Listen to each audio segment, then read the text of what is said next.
За өнөөдөр Мэр Кристиануудын номныхоо 3 дугаар номны 6 дугаар бүлгийн талаар ярьж тийм ээ. 6 дугаар бүлэг дээр юу ярьж байна гэхээр гэр бүлийн талаар тийм үү. Энэний өмнө болохоор юу ярьсан гэхээр бэлгийн зохисгүй харилцааны тухай ярьж байгаа шүү дээ. Одоо бол бэлгийн зохистой харилцаа буюу одоо гэр бүлийн талаар ярьж байгаа шүү дээ тийм ээ. Тэгээд энэ хүн өөрөө хэлж байгаа шүү дээ. Би ерөнхийдөө бол энэ гэрлэлтийн талаар ярихаас жоохон зайлс хийдэг юм аа. Энэ бол одоо хоёр үндсэн шалтгаантай гэж хэлж байгаа. Нэгдүгээр би өөрөө хараахан гэрлээгүй учраас өөрийн биш бусдын туршлага дээр үндэслэж ярих хэрэгтэй болдог учраас бас энэ талаар сайн тий. Тэгээд бас энэ нилээ ингээд бас ийм зүйл ярих маргаантай байдаг учраас энэ сэдвийг ингээд би бас нэг тэгж ярих гэж ярих гэж боддгоо маа. Гэтэ энэ удаад бол ингээд ярихаас өөр аргагүй байна гэж хэлж байгаа шүү дээ тий. Тэгээд эхнэр нөхөр гэдэг бол Библиэлд хэлж байгаа нэг махан бие юм аа. Ер нь нэг гэж хэлж байгаа шүү дээ тий. Бусад одоо ертөнцийн хүмүүс ч юм уу гэх юм бол эрэгтэй эмэгтэй хоёр хүний гэрлэлтийг одоо бэлгийн харилцааны төвшөнд биш цаашлаад нэг тийм арай наагур төвшөнд бодоод байгаа болохоос ш эн чинь бол бүхэлдээ ингэж нэг бие болж байгаа тий. Энэ илүү тийм өндөр одоо бүх төвшингийн нэгдлийг хэлж байгаа шүү дээ гэж ингэж хэлж байгаа. Тийм учраас энийг бол түлхүүр цоочтой ингэж зүүрлэж хэлж болно гэж тий. Хоёр тустай зүйл нийлжиж нэг бүхэл зүйлийг бүрдүүлж байгаатай адилхан бүх талаараа ингэж нэгдэж байгаа зүйлийг бид нар ингэж гэрлэлт гэж ингэж үзэж байгаа юм шүү дээ гэж ингэж хэлж байгаа тий. Хийл хөрөө хоёр байх хамтдаа байж ч нэг бүхэл хийл гэдэг хөгжим болж байгаатай адилхан тийм ээ. Тий. Тэгээд энэ яхаа энийг зүгээр ярихаас өмнө надад зүгээр тэгж бодогцсон юм. Хэрвээ гэр бүлийн хувьд одоо жоохон амжилтгүй болсон байх юм бол тийм ээ. Гэр бүл нь амжилтгүй байгаа бас салсан байдгүй тийм ээ. Тийм зүйл байх юм бол тийм хүмүүсийг одоо ямар нэгэн байдлаар одоо шүүмжлэгч гэх юм уу? Тийм байдлаар ярих гайгүй. Ерөнхийдөө ялангуяа ямар хүмүүс сонсоосоо уншаасаа гэж хүсэж байгаа гэхээр одоо гэрэлсэн байгаа тийм ээ.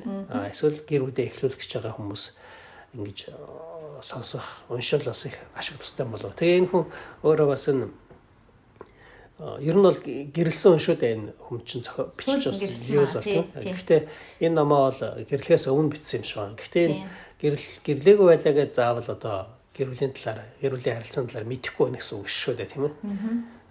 Мэднэлэгтэй энэ чинь туршлага гэж бас яхахгүй үгүйсэх аргагүй байж байгаа шүү дээ тий. Тэгэхээр өөрөө нөгөө туршин зүйл байхгүй учраас бусдын туршлагыг үнс салгаж ярих хэрэгтэй болж байгаа учраас энэ нас тийм ярихаас жоохон зайлс хийдэг гэсэн юм аа гэж тэгж хэлж байгаа шаан тий. Тэгээд энэ дээр ер нь бол итгэгч хүний Христэд итгэгч хүний гэрлэлт гэдэг ихэнхдээ хүмүүс энэ бол нэг ариун журамтай холбоотой юм шиг, ариун журмаа захих хэрэгтэй юм шиг тий гэж ойлгоод байгаа боловч үндэ энэ бол ариун журамтай холбоотой гэхээсээ илүү шударгаас justice гэдэг зүйлтэй илүү холбоотой юм аа. Тэгээ энэ шударгаасны талаар ингээ урд нь ярихдаа шударгаас гэдэг дотор бас өөр багтчаад тухай ярьсан шүү дээ. Тэр дотор амлалтаа сахих гэдэг бас ойлголт шударгаас дотор багтж байгаа. Тэгэхээр гэрлэлт гэдэг зүйл бол үндсэндээ амлалтаа сахих гэдэг зүйлтэй маш гүнзгий холбоотой зүйл юм аа гэдэг ингээд цаашаа яриад явж байгаа тий. Тэгээд чи сая ер нь бол бас амжилтгүй гэрлэлт гэж бас байна гэж тий. Тэгэхээр энэ дэр энэ хүн бас хэлж байгаа энэ урсгал чиглэлүүдээс шалтгаалаад бас өөр байна. Зарим нь бол энэ салгалтыг бүр огт хүлэн зөвшөөрдөггүй тийм урсгал чиглэлж байна. Зарим нь бол одоо бүр яа харахгүй одоо эд эрхтэнтэй зөвлөж хэлэх юм бол яа харахгүй одоо ингээд тий одоо хөлийг ингээд тайрхаас аргагүй болдог ч юм уу тийм да зүйлс шилээд бүр одоо ингээ гарцаагүй тохиолдолд аль альнийх нь одоо тусын тулд одоо тийм салхаас аргагүй тийм орчин нөхцөл хүнд ирж болно штэ гэж хэлж байгаа тий. Зарим урсгал чиглэлч гэсэн ингэж үздэг ийм байх боломжтой гэж. Тэгэхээр бид нарт бол энийг одоо ямар нэгэн жаач их ямар ч юу байхгүй штэ тий. Тийм шүүмжлэх тийм ямар нэг юм байхгүй. Яхаа үнэхээр Библиэлд бол одоо яг гэрлэлт гэдэг юмыг ер нь юу гэж үзэж байгаа юм бэ? Бид нараас гэрлэлтийг ер нь юу гэж ойлгол сайн юм бэ гэдэг талаас нь л хэлж өгөхийг хүсэж байгаа штэ тийм ээ. Тэгэхээр яг энэ бэлгийн харилцаа гэж хэлээд тэгээд гэрлэлт гэж яриад явж байгаа шүү дээ. Тэгэхээр энэ бас ягаад ингэж юм тэгэхээр түрүүн бид нэр урдны сэдвүүдээс ярьж байхдаа хэлсэн ш энэ бэлгийн гажуудал гэдэг бол тэр хүмүүс хүнд байдаг олон мэдрэмжүүдээс хамгийн их унаж гажуудсан. Тэгээ хамгийн их дарагдуулж авах хэрэгтэй хүсэл мэдрэмж тийм ээ. Тийм учраас болгоомжлоороо гэж ярьсан шүү дээ. Энэ бол их дарагдуулж авах хэрэгтэй шүү. Тэгэхээр нөгөө уналтанд ороод гажуудсан хүн чи өөрөө тэр бэлгийн харилцаанд дэндүү ингэж гажуудж унсан байдаг учраас энэ үйл гажуудсан энэ замбраагүй харилцааны энэ зүйл нь эргээд яг гэр бүлийг ингэж салгах үндсэн одоо шалтгаан болж байгаа шүү дээ, тийм үү? Тийм болохоор энэ зөвхөн энэ эрэгтэй эмэгтэй хүний хоорондын тийм харилцаа биш, бүр гэрлэлт гэдэг зүйл чинь бүхэлдээ ингэж нэг болж байгаа шүү дээ. Гэдгийг ухамсарлах хэрэгтэй шүү дээ гэж тэгж ярьж байгаа тийм ээ. Тийм. Тэгээд энэ дээр гэрлэлт гэдэг зүйл ер нь сүмд одоо шил гэрлэж байгаа хүмүүс одоо ингээ хэлж байгаа үгийг ингээ сонсох юм бол насан туршдаа тий өвхлөл одоо биднийг салгана ч юм уу тий насан туршдаа нэг нэгэндээ үнэнч байх тийм амлалт өгч сүмд гэрэлдэг шүү дээ тий. Гэхдээ яг гэрлэж байгаа тэр хоёр хосын хувьд яг тэр өгж байгаа амлалтаа насан туршдаа би энийг биелүүлэх ёстой шүү гэсэн тэр яг ухамсар яг тэр хүнд одоо бүрэн байдгүй юу бол хэлж мэдэхгүй байна гэж энэ хүн хэлж байгаа шүү дээ. Тэгэхээр ер нь хэрэг сүмд одоо ингээд очиад амлалтаа өгөөд тэр олон ингээд хүмүүс суглараад ингээд амлалтаа өгөөд ингээд гэрэлсэн боловч ингээд хэрэг салж явах юм бол тэр амлалт гэдэг зүйлийг өгөө тэр гэрэлж байхдаа тэр олон хүмүүсийг цуглуулаад тэр ёслолыг л чухалчж ирсэн болохоос ш яг ямар үндсэндээ утга учиртай зүйлээ миний энэ амлаж байгаа амлалт ямар утга зүйлээ гэдгийг сайн ойлгоогүй учраас тийм зүйлийг хийж байгаа хаа гэж тэгж хэлж байгаа тийм. Тэгээ энэ ном дээр надад бас нэг гүнзгийсгэд төрүүлсэн зүйл юу гэх юм бол одоо анх дурлж байгаа хосууд тийм ээ гэр бүл болж байгаа хүмүүс анх ингээд дурлж байгаа шүү дээ нэгэндээ тийм. Тэр үед одоо төрж байгаа тэр хүчтэй мэдрэмж гэж байж байгаа. Анх дурлж байгаа нэгэндээ дурлж байгаа хүмүүс төрж байгаа хүчтэй мэдрэмж тийм. Тэгтэл зарим хүмүүс ингэж мэдрэмжийг маш их чухалчилдаг хүмүүс анх дурлах үед л ингэж тэр төржсэн сэтгэл мэдрэмжийг насан туршдаа тэр мэдрэмж нь үргэлж байх юм шиг ингэж хүн андуурдаг гэж хэлж байгаа тийм. Амталж явах хэрэгтэй юм шиг. Тэгээд тэр сэтгэл мэдрэмж чинь нэгэнтээ мэдрэмж юм чинь тодорхой хэмжээнд ингээд тэр чинь жоохон буурна штэ тий. Тэгтэл тэр мэдрэмж нь ингээд жоохон сулраад ирэх үед би хайргүй болж байгаа юм байна гэж тий. Тэгж ойлгодог. Тэгээд ном зохиол одоо ингээд бид нарт бусад мэдээлэл авч байгаа бүх зүйлүүдээс ингээд хүн уншихаараа ингээд тэд нар насан туршдаа ажиргалтай сайхан амьдарчээ гэл ингээд ном зохиол төгсдөг штэ үлгэр ч юм уу жоохноос уншаад өсч байгаа үлгэр. Тэгэхээр энэ одоо анх дурлах үед ингээд төрж байгаа энэ халуун хүчтэй мэдрэмж ингээд насаараа ингээд явсараагаал бүр өхөн хөвтлээ энэ мэдрэмжтэй хамт байсараагаал өөх юм байна гэж хүн буруу ойлгодгоо. Гэвч тэр тийм биш ээ. Энэ гэрэлт гэдэг зүйлийг бий болгохын тулд тэр хосууд анх уулзах үед тэр гэрэлт гэдэг зүйл төрөх зүйлийг асаах одоо шил тэр моторыг анх асаах тэр үргийг л тэр анх нэгэндээ хүчтэй дурлж байгаа тэр зүйл ингэж асааж өгж байгаа болохоос ш тэр хүчтэй мэдрэмжийг насан туршдаа барьж авах боломжгүй тэр бараг хүсгээр зүйл биш хаа гэж байгаа. Хэрэг тийм хүчтэй мэдрэмжийг насан туршдаа хүн барай авах юм бол зүрхэн ч бараг дийлэхгүй хаа гэж байгаа шүү дээ тий. Тэрнээс өөр чухал юмнуудаас байна. Үр хүүхдээ хайрлна, ажил төрөл, хобби тий өөр зүйлүүд байгаа шүү дээ. Тэгэхээр энэ сэтгэл мэдрэмжээ ингэж жоохон суларж байгаа байдлыг би одоо хайргүй болж байгаа юм байна. Энэ надад эсвэл хайргүй болсон юм байна. Тэгэхээр одоо энэ бидний гэрлэлт бол ингэж одоо бүтлгүүтлээ гэж ингэж хүн ойлгох гэдэг. Гэвч тийм биш шүү дээ гэж хэлж байгаа тийм. Тэгэхээр хобби дон түрүүн бас ярьжсэн дээр өргөжлүүлээд нэг тодорхойлол яриад байгаа. Тэгэхээр энэ гэрлэлттэй холбоотой ингэж яриад байгаа шүү дээ. Тэгэхээр хүмүүс болохоор энэ бэлгийн харилцааг болохоор тийм таашаалын төвшөнд зөвхөн авч үзээд байгаа тийм үү? Дэндүү ихтэй утга учир өгдөг болсон учраас. Гэхдээ ер нь хүн бүтээхдээ яагаад ингэж байна гэхээр эхнэр өхөр хоёр болоод тэгээд бүх төвшөнд нэгдэж байгаа шүү дээ. Тэгэхээр тэр бүх төвшөнд нэгдэж байгаа тэр нэгдлийн нэг жоохон хэсэг болохоос биш. Тэр бол ерөөсөө тэгэж салгаж авч үзэхээр тийм их одоо онцгой чухал зүйл биш шүү дээ. Тэгэхэд бол дэндүү тэр таашаал гэдэг зүйлдээ утга учир өгөөд эргээд бүр тэр таашаалаа илүү авахын тулд муу хөсөл гажуудсан зүйлдээ ингэж хөтлөгдөөд тэгээд тэр таашаалаа ингэж голчилж явсараад бүр өөр хүмүүстэй ингэж харилцаанд орох улмаас гэр бүлээ салгаад байгаа шүү дээ. Тийм болохоор энэ бэлгийн харилцаа гэдэг зүйлээ эхлээд бас ч хүн ойлгох хэрэгтэй байхгүй юу? Бүр одоо ямар ч таашаалгүй байх гэсэн үг биш. Гэхдээ таашаалтай байсан ч гэсэн бүр ингэж бүр шунхаарч тэг үргэлжлүүлэн одоо илүү ихээр ингэж шунж ингэж яахыг мэдрэх тэр таашаал байх ёсгүй гэдгийг ойлгох хэрэгтэй байхгүй юу? Одоо жишээл зөвхөн хоол идж байгаа зөвхөн тэр амт байгаа шүү дээ хоолнд.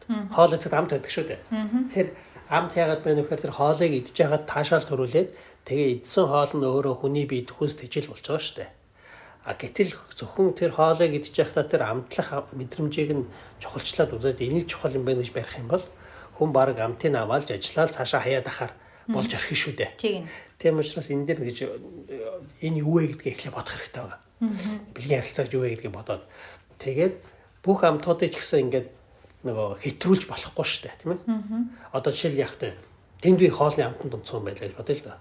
Тэгэхээр бол тэрнээсээ илүү амтыг өстө үргэлжил ингээл амттай зүйлдэг шин амтууд ингэж амтлах гэж ингэж явсаар байгаа. Бүр одоо хоол идэх тийм донтой болоод бүр аимшигтай болж болно шүү дээ. Тэрэн шиг энэ бидний дотроос төрж байгаа энэ хүсэл таашаалыг авахыг хүсэж байгаа энэ мэдрэмжүүдийг ямар ч зүйлүүдийг ингэж үргэлж зүгээр эн чинь зүгээр л нэг тийм жижигхэн зөв шүү дээ гэж ойлгож тэгэж тодорхой төвшөнд нь ингэж дарагдуулж явах шаардлага биш шүү дээ.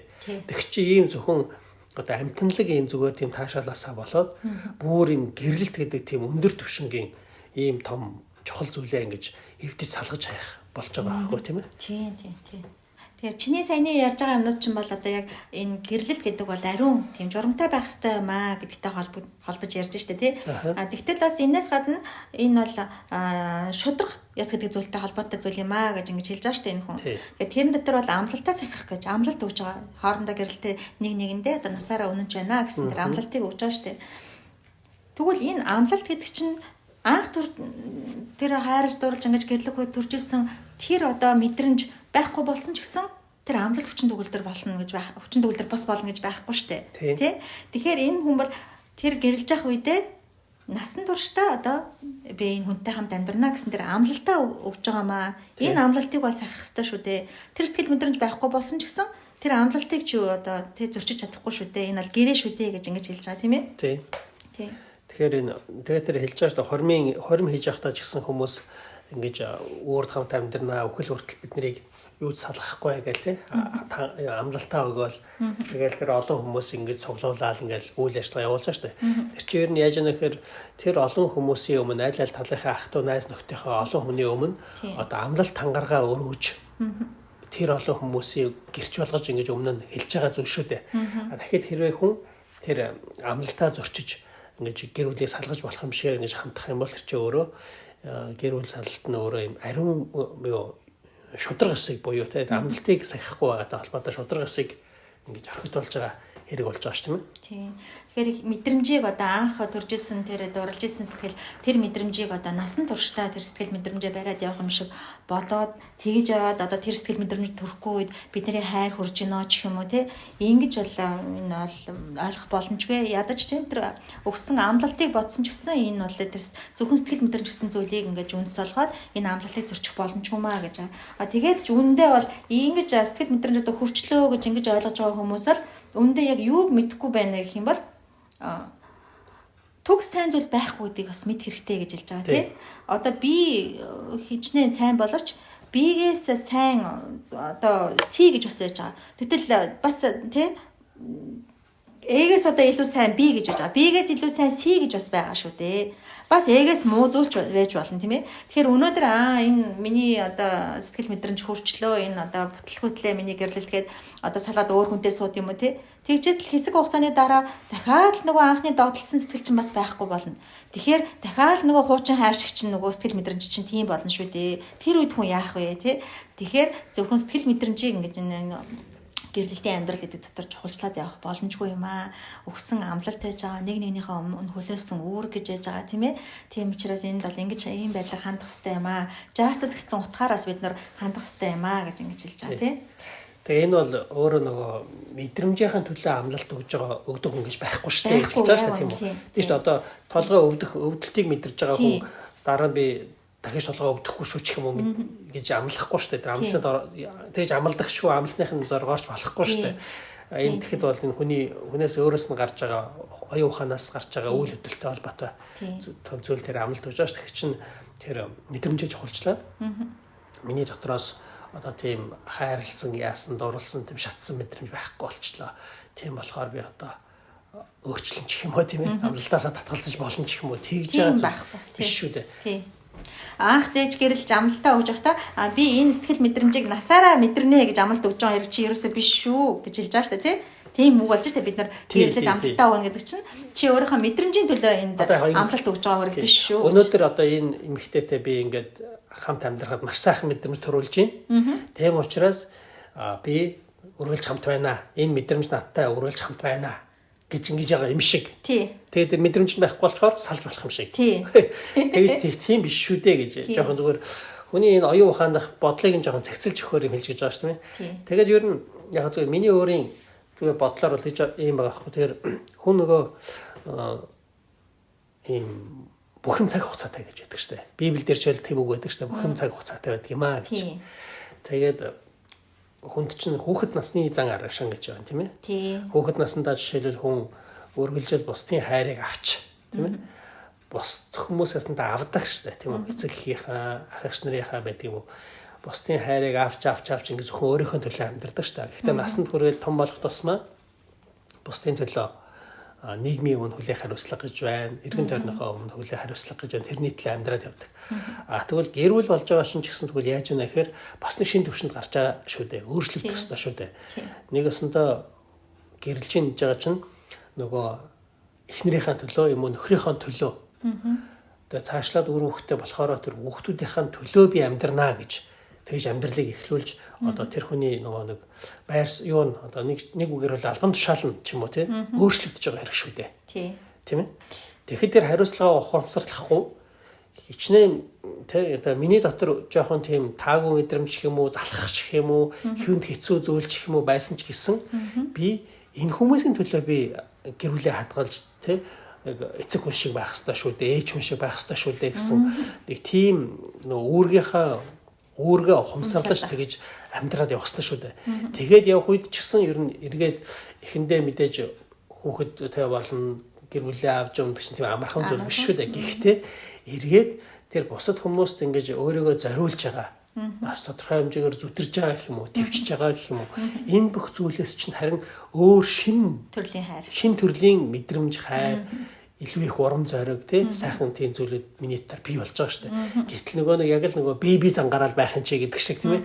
Дандаа л нөгөө анхс уснаа жоохон хүүхэд шиг л үргэлжлүүлэн хайр халуун дулаан мэдрээ шатаал зүгээр ингэж яах юм шиг болоод байна тийм. Тэр бас жоохон өсөж төлөвшөөгүй байдалтаас холбоотой юм шиг. Тий. Энэ хүн тэгээд энэ бас хүмүүс буруу ойлгох гэсэн үднээс бас энэ хайрын талаар бас тайлбарлаж өгч байгаа тий. Хайрыг мэдрэнэ гэдэг бол өөрөө гайхамшигтай зүйл гэж хэлж байгаа тий. Хайрын мэдрэмж бол биднийг аюу зөөлөн болгодог тий. Хатуу ширүүнийг зөөлөн болгодог, аюу өгөөмөр болгодог тий. Бас юм зоригтой болгодог. Тэгээд эмэгтэй хүний төдийгүй дэлхий дээр бүх гоо үзэсгэлэн ийм харах нүдийг нээж өгдөг гэж хэлж байгаа. Хайр гэдэг зүйл хүнийг бас яаж өөрчилдөг вэ? Ямар хүчтэй зүйл гэж хэлж байгаа тий. Тэгээд хайр тэр одгаа шунал тачаалыг хүртэл дарангуулж чаддаг гэж хэлж байгаа тий. Хайр гэдэг зүйл бол одоо тийм зүйл бусад ердийн мэдрэмжүүдээс бол хамгийн одоо тийм сайхан тийм мэдрэмж мөн гэж хэлж байгаа. Тэгвэл хичнээн энэ одоо хүчтэй мундаг зүйл байсан ч гэсэн энэ бол эцэстээ бас мэдрэмж шүү дээ гэж хэлж байгаа тий. Мэдрэмж гэдэг зүйл бол заавалчгүй ер нь бол тийм хугацаатай байдаг тий. Яг нэг адилхан мэдрэмжээр насан туршдаа мэдрээд явах ямар ч боломжгүй энэ цаг хугацаатай байдаг зүйл юм аа гэж хэлж байгаа. Харин тэрнээс илүү удаан үргэлжилдэг зүйл байх юм бол мэдлэг удаан үргэлжилдэг, зарчим, зуршил энэс тийм мэдрэмжийг бодол удаан үргэлжилдэг гэж хэлж байгаа тий. Тэгвэл ингэж явсараа чиний саяны хэлдгээр ингэж явсараа эцэстээ тийм нэг хоёр дахь тийм зөөлөн тийм одоо тэр хайр руу орд юм аа гэж хэлж байгаа тий. Тэр хайр бол илүү ингэж бодтой удаан үргэлжилдэг юм аа гэж хэлж байгаа. Тийм учраас одоо анхны ийм хүчтэй тийм дурлж исэн одоо тийм шатжсэн тэр айхтар мэдрэмжийг насан туршдаа ингэж тэрийг мэдрээд явах хэрэгтэй юм шиг тэрч чадахгүй байгаагаа тий зөв хайртайгаа уучраас л ингэж байгаа юм шиг байна. Салж болох юм шиг шалтгаан болгож тий өөрийгөө ингэж өөртөө одоо шалтгаан гаргаж ирж ингэж байгаа нь бол буруу шүү гэж тэрийг ойлгуулах гэж байгаа тийм ээ. Ер нь тэгээд харж байхад ч гэсэн анх дурлаад ингээд тэгээд би нэг хайрлаад гүйж байгаа залуу хүмүүс сайхан харагддаг боловч тэрнээс илүү сайхан харагддаг юм бол бүр ингээд хамтдаа олон жилийг хамт амьдарсан нэлээд настай болцсон ч гэсэн би нэг хайрлаад явж байгаа хоёр хүн аягүй үзэсгэлэнтэй аягүй аз жаргалтай арай өөр төрлийн хайртандаас мэдрэгдэж байдаг шүү дээ тийм ээ.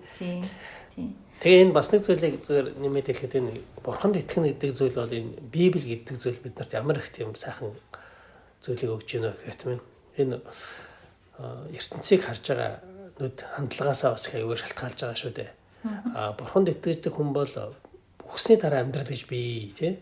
Энэ ертөнцийн амьдрал чинь бүх зүйл биш шүү дээ гэдгийг мэдчихэж байгаа шүү дээ. Хамгийн чухал зүйл нь юу гэхээр үхсний дараа бид нар мөнхөд амьдрах тэр амьдрал чухал шүү дээ гэдгийг мэдчихэж байгаа учраас энэ газар дээрх амьдралын цаг зуурын нэг жоохон бэрхшээл янз янзын зүйлүүдийг тийм ээ нэг их тэгж ач холбогдол өгөхгүй тэсээ даваад туулаад ингэж явах боломжтой болж байгаа шүү дээ. Гэтэл тийм нөгөө мөнхийн талаар дахин амьдлын талаар ойлголт байхгүй хүнд чинь энэ насны амьдрал нь бүх зүйл гэж бодож байгаа шүү дээ. Тэгээ залуу хүн чинь ялангуяа өөрийгөө хамгийн эрхэм чухал оршихуул гэж бодож байгаа шүү дээ. Тэгээ хамгийн одоо өөрийнхөө хүссэн дээд түвшинд амьдрах хэрэгтэй байж идэг.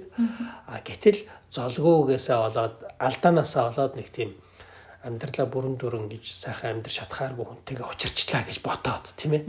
Тэгээд бушуухан одоо энийг ингэж өөрчилж дахиж шинэ амьдралаа эхлүүлэхгүй бол миний амьдрал ингээл дуусч байгаа мó. Ганцхан олдох амьдрал маань гэж ярьдаг шүү тийм. Тэгэхээр хан тэр бурханд итгэл бас бид нартай айгүй ингэ сайн Христ хүмүүс нөлөө үзүүлж байгаа тийм ээ. Тий.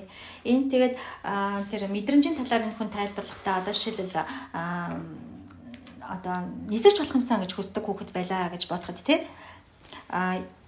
Багтаа одоо би нисэж болно гэж аюу хүсэж мөрөөддөг тий. Гэхдээ яг ингээд нисхийн сургуульд яваа тэр чинь хэцүү шүү дээ тий. Яг тэр хүнд хэцүү ингээд замуудыг туулаад тэр явцуудыг туулаад дараа нисэж болсны дараа анхны тэр доголол нь байхгүй болсон байдаг гэж хэлж байгаа тий. Гэхдээ тэнд нэг тийм арай өөр төрлийн сонирхол арай намуухан тийм сонирхол тэнд төрсэн байдаг гэж хэлж байгаа шүү дээ. Тэгээ энэ бол энэ одоо улаан будаан өгөхгүй бол тий үр жимсийг ургуулж чадахгүй хүчээж үр жимсийг ургуулнаа гэж хэлж байгаа эзний югаас энтэй холбоотой юм шиг гэж хэлж байгаа шүү дээ. Тэгээ ингээ амьдрал дээр ингээд ихтер нөхөр нэг нэгнээ твчих хэвээр болно. Нэг нэгнийхээ сул талыг өөрөх хэвээр болно тий. Ямар ч гэсэн энд нэг улаан будаан өргөж байгаатай адилхан ингэж тий өөрийгөө үгүйсгэх шаардлага гарч ирнэ шүү дээ. Тэгэж явах үед сая гэр бүл ингэж босч ирдэг тий. Ямар ч хэлсэн ингэж нэг нэгнийгаа нэг тийм өөр чадхаар болж өөрийгөө тодорхой хэмжээнд ингэж дуусгах үед тэнд нэг босч ирдэг шүү дээ тий. Тэр чи саяны хэлж байгаа шиг юм настай олон жил амьдэрсэн тийм хүмүүсийг харахаар нэг тийм сайхан өөр тий нэг тийм хайр мэдрэгдчихэдэг шүү дээ. Тэгэхээр тийм хоёр дахь хайр гэж байгаамаа тий. Тийшээ орохын тулд эхнийх нь өгчээж дараагийнх руугаа орох хэрэгтэй маа гэдэг энэ хэлж байгаа тий. Тэгээ бурхан гэдэг зүйл бол ерөөсө хүнийг аягаа тэгэж анхаардаг, халамжилдаг тий тэгэж тэгээ хүн гэдэг чинь өөрөө энэ дэлхий дээр хамгийн онцгой бүтээл. Тэгэхээр бурхан бол хүнийг зөвхөн нэг тухайн хэсэгхэн цаг мөчид аз жаргалыг энэ хэмжээнд мэдрээд ингээд үлдсэн бүх амьдралаа жоохон зовлон дотор өнгөрүүлнэ тэгэж бүтээгээгүй байгаа штэ. Тийм ээ. Хүмүүс нөгөө өөрөө туршаагүй мдээгүй учраас л тэгээд айгаад ирээдүйд ирэх гэж байгаа зүйлийг урдаас гарч зовж өөртөө шал дэмий зовлон тээж байгаа болохоос биш. Тэгээд шинэ аз жаргалыг ирж хааж байгаа болохоос биш. Тийм биш те. Тухай үедээ тухай орчин нөхцөл бүх юмнасаа аз жаргалыг өөр хэлбэрээр ч юм уу те эдлээд явахаар бүтээсэн байгаа шүү дээ. Одоо ингээл харахад бол жишээлбэл сайхан юм бие бэлтрийн хувьд айгүй төгс ингээ боловсрсан сайхан залуу хүн гоо үзэсгэлэнтэй ирч чадaltaй мундаг тийм хүний дотор байгаа тэр амар тайван баяр хөөр аз жаргал юу гэдгийг нэг төвшөнд байна. Гэтэл бүр нэлээд өндөр настай болцсон. Царай зүсэн жоохон хөшрөөд муутцсан. Биетийнхээ тамир тэнхээ муутцсан. Тэгсэн хэрнээ тэр хүний дотор байгаа сэтгэлийн хүчтэйхээ амар амгалан аз жаргал нь тэр залуу хүнээс хамаагүй илүү байдаг шүү дээ. Тэгэхээр чин хүн тухай үедээ тий дүүрэн аз жаргалуудыг эдлээд ингээд явхаар л бугаасаа бурхан тэгж бүтээсэн байгаа шүү дээ. Өнөөдөр халуун дулаан ингээл гэр бүлээ ингээл бий болгоод айгүй аз жаргалтай хоёр залуу хүн тэрэн шиг аз жаргалтай гэж яг үндэ юу аах вэ тийм ээ. Ямар ч санаа зовх зүйлгүй хамтдаа амьдралаа эхлүүлээд ингээд дараа нь үр хүүхэд төрн жоохон хэцүү боловч үр хүүхдийнхээ төлөө зүдэрж байгаа байдал чинь өөрт нь эргээд аз жаргал тийм. Тэгээд үр хүүхдийнхээ сайхан өсөж байгаа тэр хүүхдүүд чинь эргээд чамайг хайрлаж байгаа. Эсвэл одоо эхнэр чинь бас тодорхой хэмжээний цаг хугацаа хамтдаа өнгөрүүлээд тийм ээ. Тэгээд бас нэг элдвийн юм дээр ингээл тэмцэлдээ сөргөлдөд байхгүй хаяа нэг төвчж байгаа байдлыг чинь хараад чамайг хүндэлж байгаа илүү их өөр хэлбэрээр хайрладаг болж байгаа. Энэ бүх зүйлүүдээс хүн өөрөө тухай үеүдээ ингээд аз жаргал урам бүх сайхан зүйлтэй аваад ингээл явна штэ. Тэгэхэд нөгөө яг тухайн үеийнхэн анхны тэр юу бол тэр хайр сэтгэл мэдрэмж ингээд жоохон өөр болох ч юм уу жоохон орчин нөхцөлд ороод ингээд хувирах үед бүр дэмий юм бодож эхлэе тэгээ амьдралаа. Ингэж үгүй их гэдэг тийм ээ. Тэгээ энэ дээр гэж роман жүжиг одоо ингээд янз бүрийн те кино миноноос бид нар нэг тийм хайр гэдэг зүйлийг улаан бурхан нөгөө тусчлаа гэдэгтэй адилхан тийм нэг давдшгүй нэг тийм хүчин зүйл гинт надад ирээл тэгэл би өөрөө ч тэрийг дээлж чадхааргүй юм шиг тийм юм ингээд тийм ойлголт аваад байна гэж хэлж байгаа шүү. Нэрийг яг кино миноноос тийм л юмнууд харагддаг шүү те. Тэгэхэд ерөөсөө тийм хүмүүсээ байхгүй шүү гэж хэлж байгаа шүү дээ. Гинт ингээл би өөрийгөө захирч чадхааргүй болоод гинт ингээл нэг амар тийм хүчтэй ингээд хүнд дурлж байгаа юм шиг тийм ерөөсөө тэр ял буруу ойлголт шүү гэдгийг хэлж өгч байгаа тий. Үндэ хүний тий тийм нэг сайхан хүмүүс байж идэг тий. Ингээд найз нөхдийн дунд ч юм уу энэ сайхан хүн байна да гэхээр хүн байдаг. Тэгтэл тэр хүний хайрлах энгийн одоо тэгж хайрлж хүндэлж байгаа сэтгэлийг одоо хайр дуурлал болох уу гэдэг нь бол чамаас өөрөөс нь шалтгаалаад байгаа болохоос ш тэр давдшгүй хүчин зүйл биш шүү. Би чинь алкоголоор дүүрэн байгаа цагт гэж байна шүү дээ. Альтер тий тийм одоо буруу тийм хийсэр ойлголтоор дүүрэн байгаа цагт бол чи ямар ч одоо энгийн тийм харилцааг хайр дурлалын харилцаа болгож өөрчлөх тийм чадвар болж нэтэр байж байгаа. Энэ бол зөв чиний одоо тийм одоо хомсор тэмдэглэлээс чинь хамаарч бас чиний өөрөө ингэж захир зохицуулж чадхаар зүйл байгаа шүү дээ. Тийм. Түүнээс одоо яг тэр хүний контролдор байгаа зүйл шүү дээ. Тийм. Түүнээс шинэ ерөөсөө давдчихгүй гинт ингээл хүнд ингээл ирчдэг зүйл бол энэ ерөөсөө бишээ гэж. Энэ одоо хүмүүс яг тэгэж тий гэр бүлтэй ирнэ ингээл гинт бүр өстө жинхэнэ утаагаа авчирлаа гэл тий. Тэгээд ийм айхтар алдаа хийдэг хүмүүс байдаг л байгаа байхгүй тий. Тэгээд хамгийн сүүлд нь ярихтаа энэ эхнэр тэгээ нөхрийн харилцаан дээр энэ нөхөр одоо тэргүүн гэж хэлж байгаа шүү дээ тий толгой олно гэж тэрний талаараа энэ хүн бас их санаа юм хэлж өгч байгаа тий. Тэгээ бас нэг тэр сэдвээр орохоос бас нэг юм их баян дурдсан байгаа. Юу гэхээр одоо жишээлбэл нөгөө хүмүүсээс тэгээд салтыг одоо байх ингэж байхгүй болохын тулд бүр одоо хуульчлах хэвээр маш хатуу хууль гаргаж өгч тэрүүгээрээ одоо гэр бүл салтыг одоо зогсоох хэвээр тэр үздэг. Гэхдээ тийм байхгүй штэ гэж тий. Одоо жишээлбэл архины хууль байна тийм ээ.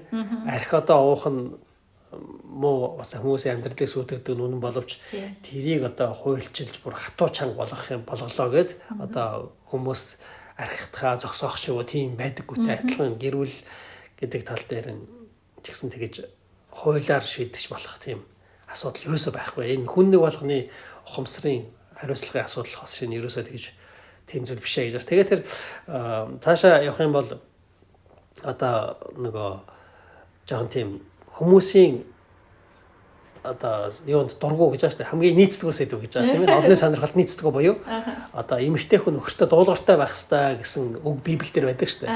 Тэрэнд айгуу тийм хүмүүсийн сэтгэл нийцдэгөө гэж байгаа. Тэгэхээр эн чинь бол өөр яг одоо нөгөө дайны дэлхийн 2 дугаар дайны дараах үе одоо ер нь нэг 60 70 80 он хүртэл одоо байсан юу одоо нийгэмд байсан хандлага нь юу байсан гэхээр дэндүү нөгөө эмэгтэй хүний эрхийг хааж боогдуулдаг. Тийм үе байсан шүү дээ. Тийм учраас бүр ингээд нийгэмд их тэр хүмүүс эмэгтэй эрхтэй хүнд тэгшвс хандж байгаа тэр байдлыг эсэргүүцсэн хүмүүсийн ийм хандлага нь маш өндөр түвшиндээ ингээд ирчихсэн тийм ээ. Ийм байгаа учраас энэ Библиэлд байгаа тэр эхнэр нь нөхөртөө дуулууртаа захирагдах хэрэгтэй гэсэн үг бол маш олон хүмүүсийн ингэж дургүйцлийг хүргэдэг байсан байх. Одоогийнхоос бол арай бүр илүү байсан байх. Одоо бол хайрцангуй гайг баха би одоо гэж бодож байна. Энэ үгэнд одоо тэгэж ууртаа хандах нь гайг баха. Тий. Тэгэхээр тэгээд энийг гоё хэлж байгаа шүү дээ, тий. Тэр гэр бүлийн толгой байх хэвээр нөхөр нь эхнэртэй уушаа эхнэр нь нөхөртөө дуулууртаа захирагдах хэвээр гэж байгаа байдал чинь ямар төвшөнд ингэж ойлгох хэвээр хэрэгжүүлэх хэвээр үгүй гэхээр энэ бол зөвхөн тэр гэр бүл доторх тэр харилцааны талаар хэлж байгаа зүйл бас биш тийм ээ. Энэ бол ерөөсөө нийгэмд харилцааны асуудлыг ингэж өвднээс өгдсөн зүйл шүү дээ. Яагаад гэвэл нөхөр хүн бол гадна талд гэр бүл дотор биш гадна талын хүмүүстэй харилцах харилцаан дээр илүү их одоо тийм дипломатч байдаг тийм ээ. Илүү их ухамсараараа ханддаг. Тэгээд тийм эрүүл нийгмийн харилцааг ингээ зөв авч явдаг. Тэгэхгүй хэрвээ одоо эхнэр нь тэр айлд ингэж толгой байх юм бол ер нь тэгээд тэр хөрш айлуудын хооронд ч гэсэн нэлээд ширүүн юм болно шүү дээ тийм ээ. Тэгээд хүүхдүүд нь хоорондоо муудалцахаар тий хоёр ээж бол уулзах юм бол ер нь атайхан ярилцах чадахгүй тий. Шууд манай чиний миний тэгсэн гэсэн амар юм болох юм. Тэр хэлж байгаа шүү дээ. Хэрвээ одоо тийм бодолтой танаа нохоо ч хэрвээ өөр айлын нохойг юм уу хүүхдээ ч юм уу хадчих юм бол тийм ээ. Их юм бол чи очиод нөхөртөө нэхлээд ярих уу, их нэртэй ярих уу гэж байгаа шүү дээ тийм үү. Бидээс нөхөртөө ярих. Нөхөр бол тэгэхээр гадна талд айгүй тийм ухамсараараа ингэж ханддаг тийм ээ.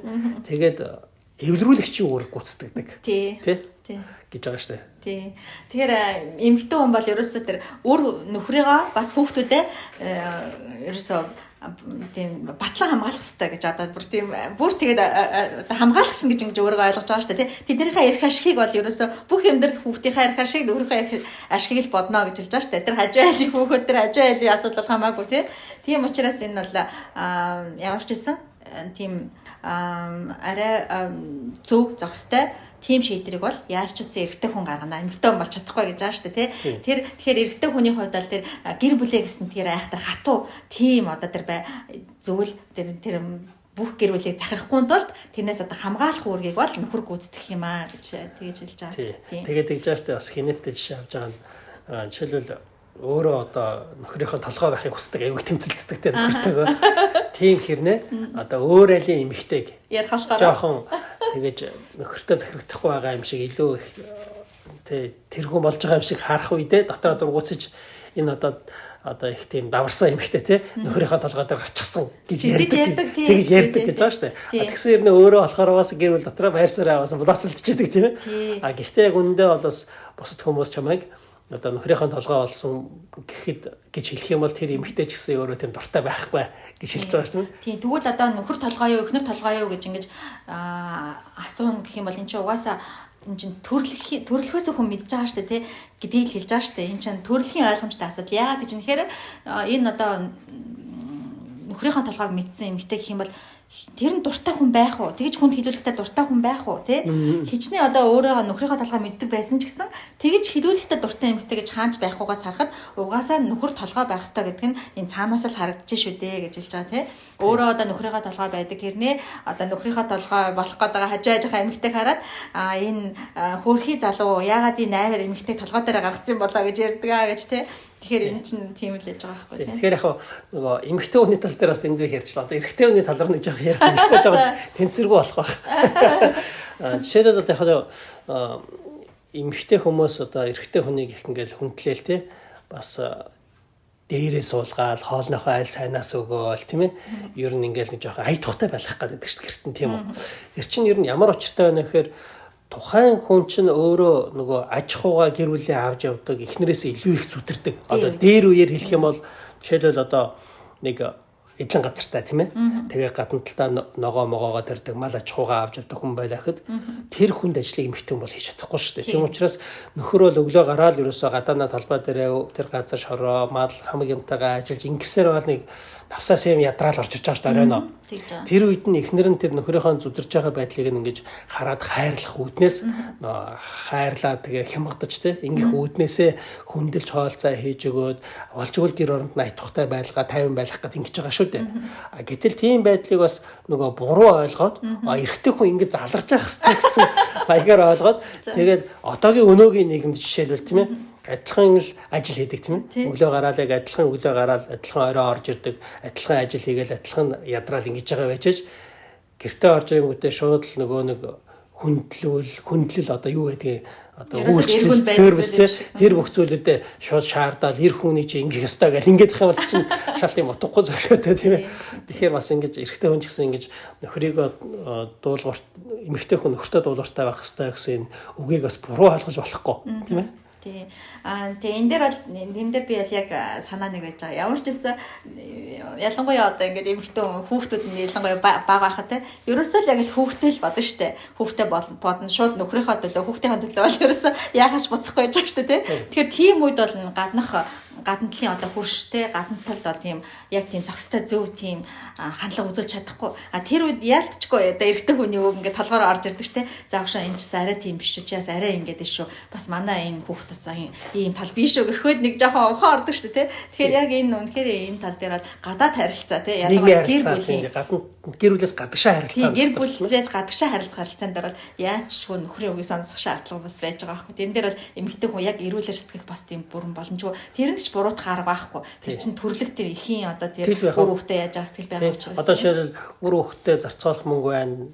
гэр орондоо зарцуулах мөнгө байна гэж байлаа гэж бодоход эмэгтэй хүн бол хүүхэдтэй ингэж гоё тоглоом авч өгөх байдгүй амттай юм авч ихийг хараад тэр нөгөө хүүхдээ гэсэн сэтгэлд давмгайлал нөгөө зөв баланстай санхүүгийн одоо юм зохицуулж чадахгүй мөн тараа ичих тийм хандлага гарна шүү дээ. Тийм учраас бас гадна талын энэ аж ахуйгаа авч явах нийгмийн харилцааны тал дээр ингэж хандаж эрэхтэй хүнийг дагах ёстой шүү гэж хэлж байгаа шүү дээ. Тийм.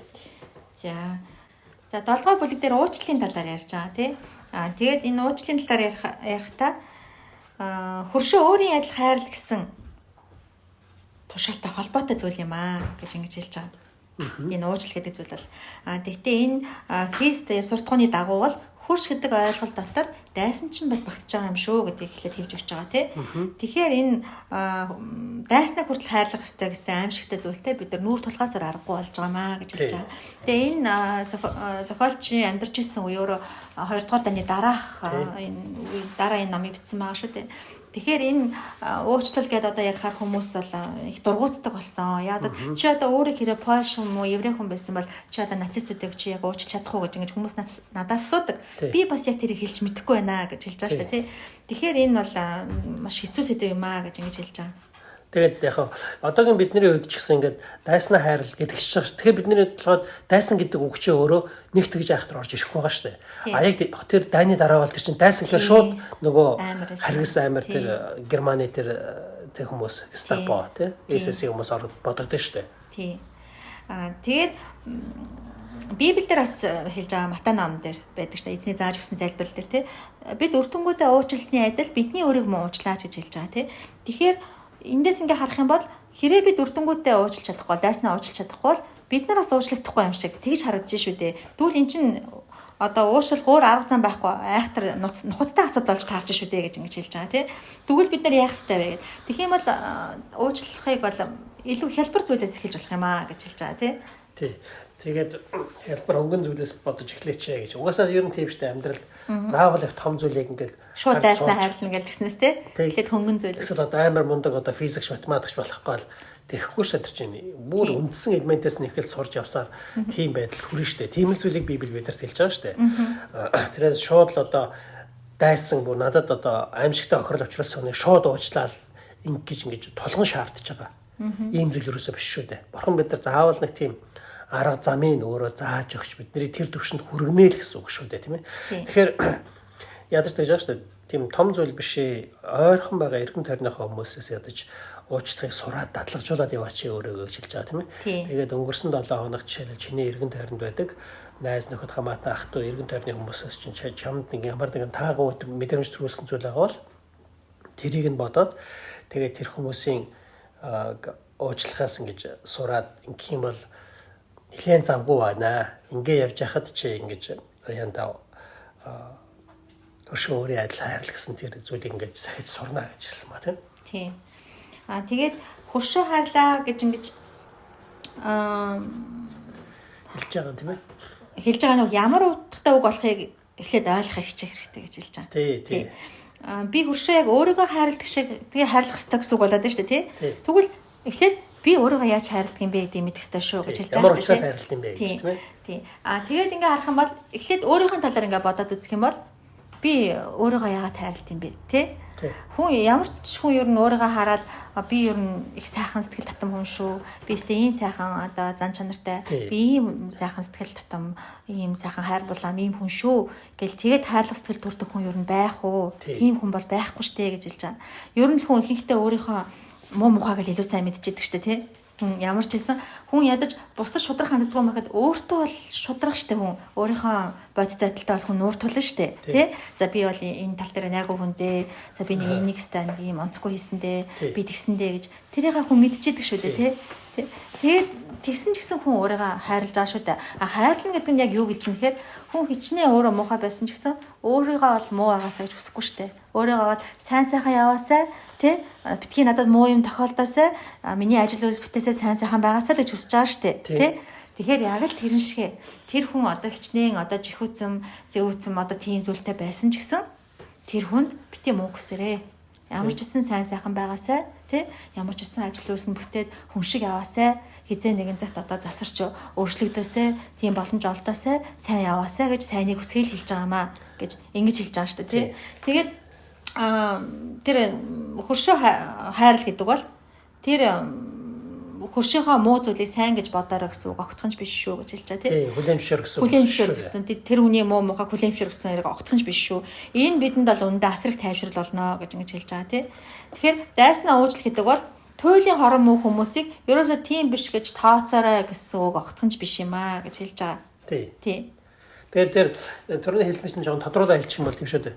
Чи өөрийгөө хайрлаж байгаа чинь чамаас их сайхан үйлс гардаг сайхан зан чанартай учраас чи өөрийгөө хайрладаг шүү дээ. Чи өөрийгөө хүн учраас л өөрийгөө хайрлаж байгаа. Тий. Тэр ямар нэгэн гадна талд байгаа үйлс чанараас нь биш. Тийм ээ. Яг тэрнтэйгээ адилхан бусд хүмүүсийг ч гэсэн тэр хүн гэдэг учраас нь чамтай адилхан хүн гэдэг учраас нь л чи хайрлах хэрэгтэй. Тэрнээс тэр гадна талын ямар нэгэн үйл хөдлөл юм яасан болоод хайрлахгүй байх биш тийм ээ. Тэгж хэлж байгаа шүү дээ. Тийм. Тэгэд муу хүний үйлдэлийг нь үзэн ядаж болохч хүнийг өөрийг нь бүх үзэн яд гэсэн юм үг байдаг байсан. Тэгэд зохиолч өөрөө хэлж байгаа би гайхдаг байсан. Яаж хүний одоо үйлдэлийг нь тэр хүнээс тусад нь ингэж ойлгож ингэж хүлээж авч болох юм бэ? Энэ боломжтой гэж ингэж боддог байсан гэсэн. Удаан хугацааны дараа бол надад энэ би яг өөрийгөө ингэж хайрлт юм биш гэдгийг харсан гэж тий. Өөрөө хичнээн жигшмээр одоо өөрөө хичнээн дургу хөрмээр тийм зүйлүүд байсан ч гэсэн би урдын адил өөрийгөө хайрлал явж байгаа шүү дээ. Тэгэхээр энэ бол тий би өөрийнхөө үйлдэл юу хэрэг ингэж тусна үзэж штэ тийм ээ. Би өөрийнхөө хичнээн мухаа жигшмээр мухаа үйлдэлтэй байгаа харсан ч гэсэн би өөрийгөө хайрлаж болж штэ. Тэгвэл яагаад бусдыг болохгүй гэж ингэж харсан юм аа гэж ингэж хэлж байгаа штэ тий. Тий. Тэгээд ер нь та нар өөртөө сайныг хүсээд явдаг шигэ. Бусад хүмүүс ч гэсэн сайныг хүсээд л явж явахтай ч хангалттай шүү дээ. Тэгээ ер нь тэгээд өөрийгөө ер нь ямар шохон хүн бэ гэдгийг нэг шалгах бас нэг арга бий гэж байгаа сонирхолтой зүйлийг ярьж байгаа тийм ээ. Тийм. Тэрнээс өмнө энэ дээр ингэж хэлж байгаа. Христ итгэл бол харгислал, тэрслэл, уруулт зэрэг зүйлүүдийг үзэн ядхаа жаахан ч гэсэн багасхыг шаардахгүй гэж хэлж байгаа тийм. Гэхдээ бид ийм зүйлүүдийг үзэн ядах хэвээр бөгөөд ийм зүйлийг буруу шааж хэлсүүгээ буцааж авахыг шаардлагагүй. Гэхдээ ганцхан ийм зүйлийг үзэн ядахтаа өөрөөсөө ийм байдал илэрхийлэгдэх үед хэрхэн ханддаг шиг л мөн түнчлээ хандараа гэж хэлж байгаа тийм. Ер нь тэгээд нэг алдаатай хүнд үг хэлсэн байдгүй тэгэл сүрэл нөөрэ харамсч идэг штэ тийм ээ. Би тэгэл буруу хэлсэнтэй шал тийм дэмий юм хэлсэн гэл өөрийгөө буруутахад бодож идэг штэ. Гэхдээ тэр хүн бас нэг миний зүгээр хэлсэн үгийг өнгөрөөч өсөө яагаад бол жинхэнэ би бол тэр биш шүү дээ зүгээр л алдаа шүү дээ гэж бодож байгаа шүү дээ тийм үү. Тэр шиг бас бус хүмүүсийг ч гэсэн тэгэл бодох хэрэгтэй шүү дээ тийм үү. Тийм. Тэгээ тэр шалгаж болохныг аргавь гэдэг сонирхолтой зүйл хэлж байгаа. Юу гэхээр одоо жишээл сонин дээр нэг онц ноцтой тийм жигшүүртэй хэргийн тухай мэдээ гарлаа гэж бодъё тийм ээ. Гэтэл маргааш дахиад нөгөө өмнөх өдөр мэдээлснээсээ өөр мэдээ гараад тэр нь одоо худлаа байжээ. Тийм нөгөө хүн тийм онц жигшүүрт гэмт хэрэг хийсэн биш байжээ гэд мэдээ гарлаа тийм үү. Тэр үед хүн юу гэж бодох вэ гэхээр за ямаа да тийм ээ. Тийм ч бас айхтар зүйл хийхээр хүмүүс биш байж дээ гэж бодоод таатай байх нь уу? Эсвэл урам уурах хайстай бүр тийм ээ. Тэгээд урд өдрийн мэдээнд итгэх гэдэг. Тий. Урдны өдрийн мэдээндээ итгэхийг хүссэн сэтгэлээр тийм ээ. Хандаад тэрэндээ одоо нэг ясандаа тэр хүний тийм уу хорон муу жигшүүрт хүн гэдгийг ингэж хүчээр өөртөө итгүүлж тэрэндээ үзэн ядаж дуртай байх гэдэг шүү дээ. Тийм байх нь уу гэдгийг тэгэхээр бодоорой гэж тийм. Тэгээ хэрвээ та өөрөө хүний тэгж заавал их муухай хүн болохгүй жигшүүртэй болгож өөрөө тэгээ тэр хүнийг үзэн ядахтаа илүү дуртай байх гад ингээд байх юм бол та одоо Тэнгэрийн хаанчлал руу орох үедээ буюу тэр өгснийхаа дараа тийм ээ чөтгөр байх. Тий ахлахмаа хийсэн байх шүү. Ахлахмаа хийсэн тийм байдалд илүү ойрхон ингэж тооцоорой болгоомжтой байгаарай гэж хэлж байгаа шүү дээ. Тэгэхээр ер нь тийм л байхгүй юу? Одоо хэн нэгэн хүнд одоо хайрлж байна гэдэг уучлж байна гэдэг ямар нэгэн зүйлийг сайн хийн марин энэ гэхээсээ илүү дотроо хамгийн гол нь тэр хүний талаар яг өөртөө сайныг хүсдэг шиг сайныг хүсэж гин үгүй юу гэдгээл нэгтлэх хэрэгтэй. Гэтэл хүн өстой муу юм тохиолдосоо өвчнөд басаасаа өвхөөсөө тийм ээ дороотоосоо муу явахыг чинь харнаа гэл бүр ингээл хэрэг тийм сэтгэл хүний дотор байх юм бол тэр бол нэлээд одоо аимшигтай байдал байх юм шүү дээ. Гэтэл гадна талдаа бол тэр хүнээс гарч байгаа нэг тийм болчмгүй үйлдэл юмнуудыг нь хараад төвшиж чадахгүй жоохон хэцүү байгаа ч гэсэн дотроо бол тэр хүний талаар ерөөхдөө за ядчил нэг өвчин битгий тусчаас ажил үйлсэн бүтэмжтэй байгаасаа сайн сайхан байгаасаа гэд бодож явах юм бол хичнээн гадна талтаа тэгэж тэрж явахаар үйлдэл хийхгүй байгаа байсан ч гэсэн тэр бол арай дээр наад түвшинд байгаа хэрэг шүү дээ. Тийм. Дайсны хайрал гэдэг нь болохоор тэр хүнийг битгий буруу шаа гэсэн үг ерөөсөө биш ээ гэж хэлж байгаа тийм. Харин бид нар бол бид нар хайрлна гэдэг чинь өөрийгөө огт буруу шаахгүй гэсэн үг биш шүү дээ. Бид нар өөрсдөө буруу шаадаг шүү дээ тий. Тэгэхээр энийг ингэж өөрийгөө одоо хайрлна гэхэл ингэж шууд хайрлна. Би өөрийгөө шууд хайрладаг. Тийм ч бусдыг шууд хайрлах хэрэгтэй гэж ингэж ойлгох. Би өөрийгөө хайрлна гэдэг чинь би өөрийгөө хайрлаж байгаа учраас буруу шааж байгаа тий. Тэгэхээр энийг ингэж ялгаж салгаж ойлгох хэрэгтэй юм аа гэж тэгж хэлж байгаа. Тэгээд альтууны чиний дээр энэ шалгах арга гэж хэлж штэ. Энэ дээр тэр иймэрхүү тий одоо хүнийг одоо муу байгаасаа гэж хүсэж байгаа хүмүүс эцтэй харыг хардуулах биш бүр сайныг хардуулах зүйлийг ч гэсэн хийгээд явдаг юм аа гэж ингэж хэлж байгаа тий. Тэгэхээр энэ Луис гэдэг хүний энэ ингээд намыг уншиж хахад ерөнхийдөө бүх зүйл дээр ингээд гол яриад байгаа юм дандаа юмны гол цөм рүү ингэж анхаарлыг хандуулж байгаа шүү дээ. Бид нар болохоор ингэж гадна тал руу юм ингэж үйл хөдлөлийн ингэж анхаарал байдаг те. Яг ингээл нүдэн дээр чигтэйхэн ингээл найз юм шиг ингээл те сайхан тэрч аваад инээж байгаа ч гэсэн дотроо бол бүр муу хүсчиж болно шүү дээ. Тийм тохиолдол байдаг шүү дээ те. Тэгтэл гадна талтаа ингээл учиргүй нэг нэлмхаараа сүйд болохгүй ч гэсэн яг хүнд хэцүү болох үед тэ яах вэ гэдэг ингээс нийлэстгэл өдөж идэх хүн байдаг. Тийм ээ нулимсэлж идэх хүн байдаг. Тэгэхээр чинь энэ чинь гадна талын үйлдэл бол огт хамаагүй гэж байгаа байхгүй. Тэр шиг одоо хүн одоо өөртөө тэгж ингээл нэлганаас үд болохгүй байлаа гэд чамайг үзэн ядаад байгаа хэрэг биш. Дотроо чамд хамгийн сайныг хүсэж явж болно. Тийм ээ. Нүдэн дээр ч одоо чигтэйхэн сүд боллоо гэд чамайг хайрлаж байгаа хэрэг биш. Тийм ээ. Дотроо хамгийн муу хүсэж явж болно. Тэгэхээр энэ хүн эцтэй гол цөмн юмштэй гэдгийг хэлээд байгаа штэ. Гадна талын үйлдэлээс илүү гол цөмн чухал юм шүү дээ. Чи одоо хин нэгэн дайснаа хайрлаж чадахгүй байна уу? Хайрлаж гинүү гэдгээр чи шалгахын тулд гадна талдаа очиод тэр бол тийм чухал биш те. Хамгийн гол нь чи тэр хүний дотроо тэр хүн цайныг хүсэж явж чадж байна уу? Чи дотроо тэр хүнийг үзэн ядаж тэр хүнд муу болоосаа гэж хүсэж байгаа юм биш үз. Тэрийг нэгтлээд явхад л болоо шүү гэж ингэж хэлж байгаа тийм ээ. Яагаад гэвэл би өөрийгөө буруу шаадгийн адил бусдыг ч гэсэн буруу шааж болно шүү дээ. Би өөрийнхөө зарим нэг зан жигшдгийн адил бусдын дээр зарим зан жигшэж явж болно. Тэрнээсээ болоод замур нийлэхгүй байж болно те. Тэгтээ тэглээгээд би тэр хүнийг үзэн ядахгүй шүү дээ. Үзэн ядж байгааг огтхон биш. Тий. Үзэн ядахч боломжгүй. Тийм ээ бид нар тийм бурхны өвөнд бид нар бүгд адилхан хүн учраас тэгэх боломжгүй. Тэгэхээр энийг ялгаж салгаж ойлгох хэрэгтэй байгаа байхгүй тий. Тэгдэг яах вэ? Тэр гадна талдаа их тийм инээгээд ээлдэг бүр дотн найз ч юм шиг ингээд байгаа хэрнээ. Хэрвээ хэн нэг хүний дотор ямар нэгэн хүнийг одоо алдаа гаргах үед нь, дороодох үед нь тийм ээ. Жохон баярлах, сэтгэл нь таатай болох мэдрэмж төрж байгаа юм бол тэр бол харин өстой айгүй аимшигтай байдал байгаа хүн шүү дээ тийм ээ. Тий. Тэрийг хэлээд байгаа шүү дээ. Тий. Энэ дээр бас нэг тийм жишээ авсан байж байгаа шүү дээ.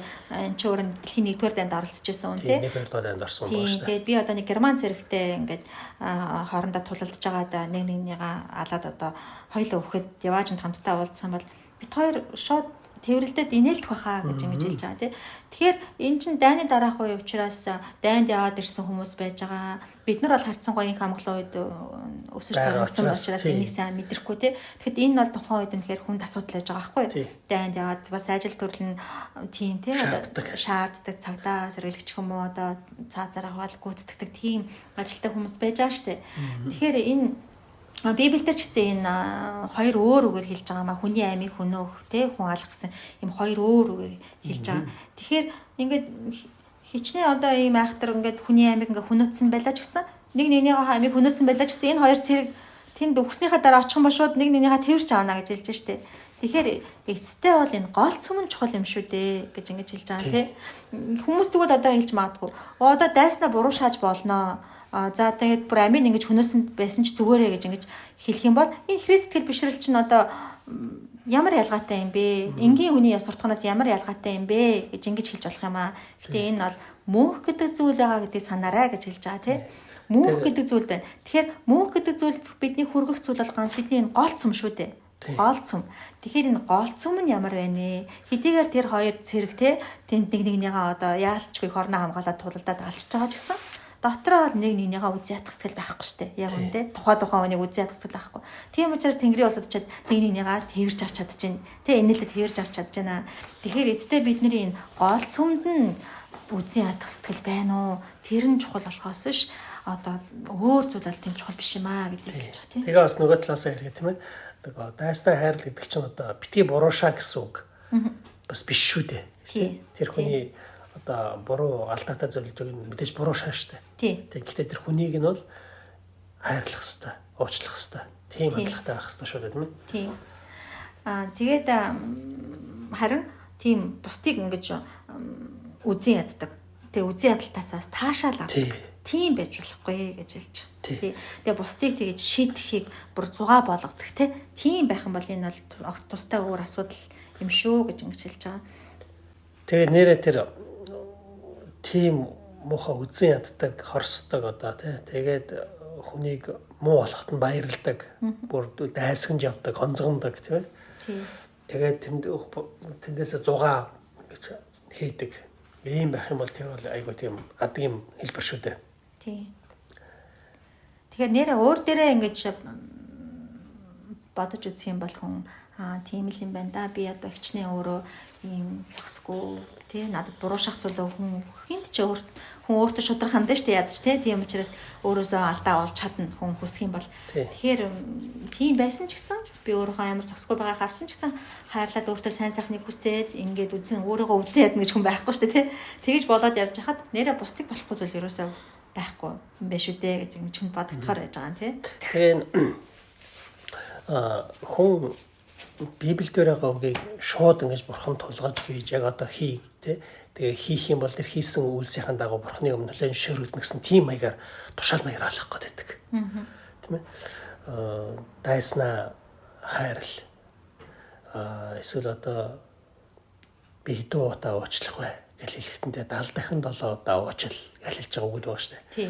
Тийм үгүүдийг хараад бурхан намайг ийм зүйлүүдийг хийгээд хийсхийнх нь учир зөв тооцоод намайг хайрлах юм байна гэж ойлгоод байдаг. Тэгээ ингэж ирэх гээд байдаг. Тийм биш. Бурхан бол биднийг тийм зүйлийг хийгээд тэр хийсэн зүйлийнх нь учир нь л хүлээн зөвшөөрн хайрлна гэсэн үг ерөөсөө биш. Бурхан бол биднийг угаасаа бүр хүн гэдэг утгаар нь л хайрлаж байгаа. Тэр өгдөж байгаа уучил, хайрл гэснээр нэг хацрыг чаалбал нөгөө хацраа тавьж өгч юм уу тиймэрхүү зүйлүүдийг биднэрт яагаад өгдөг вэ гэхээр ер нь эцэстээ та нар хийж чадахгүй шүү дээ гэж хэлээд байгаа шүү дээ. Тэрийг олгох гэдэг байгаа шүү дээ. Харин ч тэгэхэд хүн биестэй уучлах хэвээр хайрлах хэвээр гэдэг өөрөөсөө ямар нэгэн үйл бодол илэрхийлэгдээд тэрнийхээ очир өөрийгөө зөв гэж бурхны өмнө тооцох гээд ингэж явах юм бол тэр бүтэхгүй асуудал.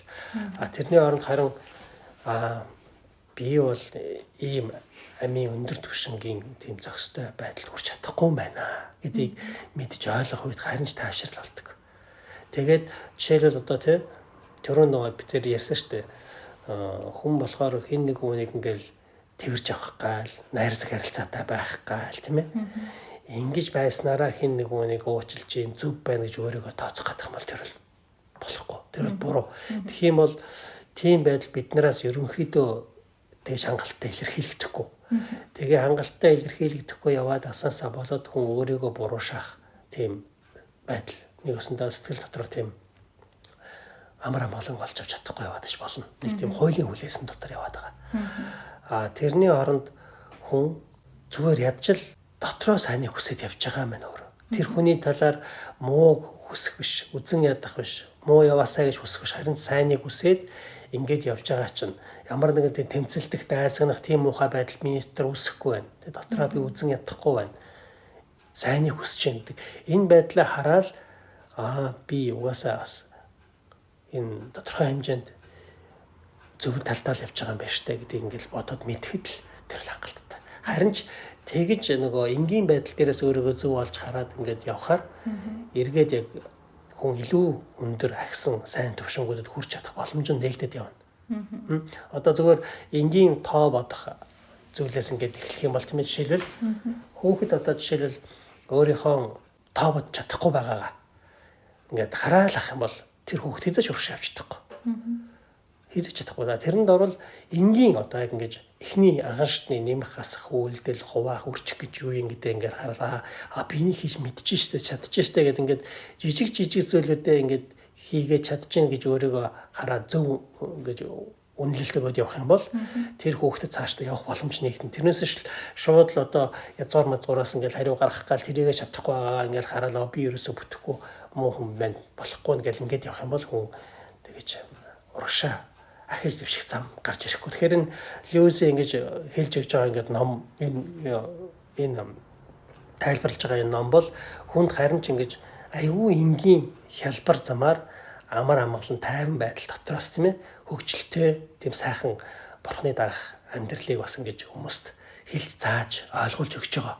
Тийм учраас айгүй хүмүүс тийм ач холбогдолтой навч чадгаар бодож байгаа байхгүй. Тэг би бас энэ нууцлал гэдэг сэдвийн талаар ингээ харж байгаа үед бүхэлдээ энэ бас хүн ер нь өөрөө яг бурхны өмнө зогсож гэнэ үү эсвэл хүмүүсийн өмнө явдггүй гэдэгтэй холбоотой юм шиг санагдаж байгаа байхгүй юу. Хэрэг хүн өөрөө яг бурхны өмнө өөрийгөө шүүдэг байх юм бол ядчил тэр хүнийг тэр хүнд муу хүсэхгүй байгаа сайныг хүсэж явж байгаа дотроо тэр хүний талаар үзэн ядах сэтгэлгүй байгаа байдлаа харах үед тэр бурхны өмнө бол бас хүн айхтар өөрийгөө буруутгаад тийм сэтгэл төрөх нь арай бага байх гэж бодож байна. Хүн яг ямар үед өөрийгөө бас ингэж буруутгах сэтгэл их төрж нэхэр бусдын хүний нүдийг хардаг те хүмүүсийн одоо царайг хардаг гэх юм уу да тийм байх тохиолдолд бол энэ бас тэглийн амар амгаланг тэгж олж авч чадахгүй байхаа гэж бодож байна. Яг л тэр хүнд нэг тийм тэр хүнийг уучлж байгаа би заавал нэг үйлдэлээр харуулах хэрэгтэй юм шиг тийм ээ. Тэр хүний одоо тэр гаргаж байгаа ааш авирыг хичнээн би дотроос буруу гэж мэдж байгаа ч гэсэн тэр хүнийг одоо тийм уучлах сэтгэлийг харуулахын тулд тэрийг нь одоо зөв сайн зүйл юм шиг хүлээмжшэрх эсвэл дуугаа өнгөрч юм уу тий. Хоёр нуур гаргаж байгаа юм шүү дээ. Хоёр нуур гаргаж байгаа тийм. Тэгээд ингээд нэг харилцаагаа хадгалаад явчих юм уу тий.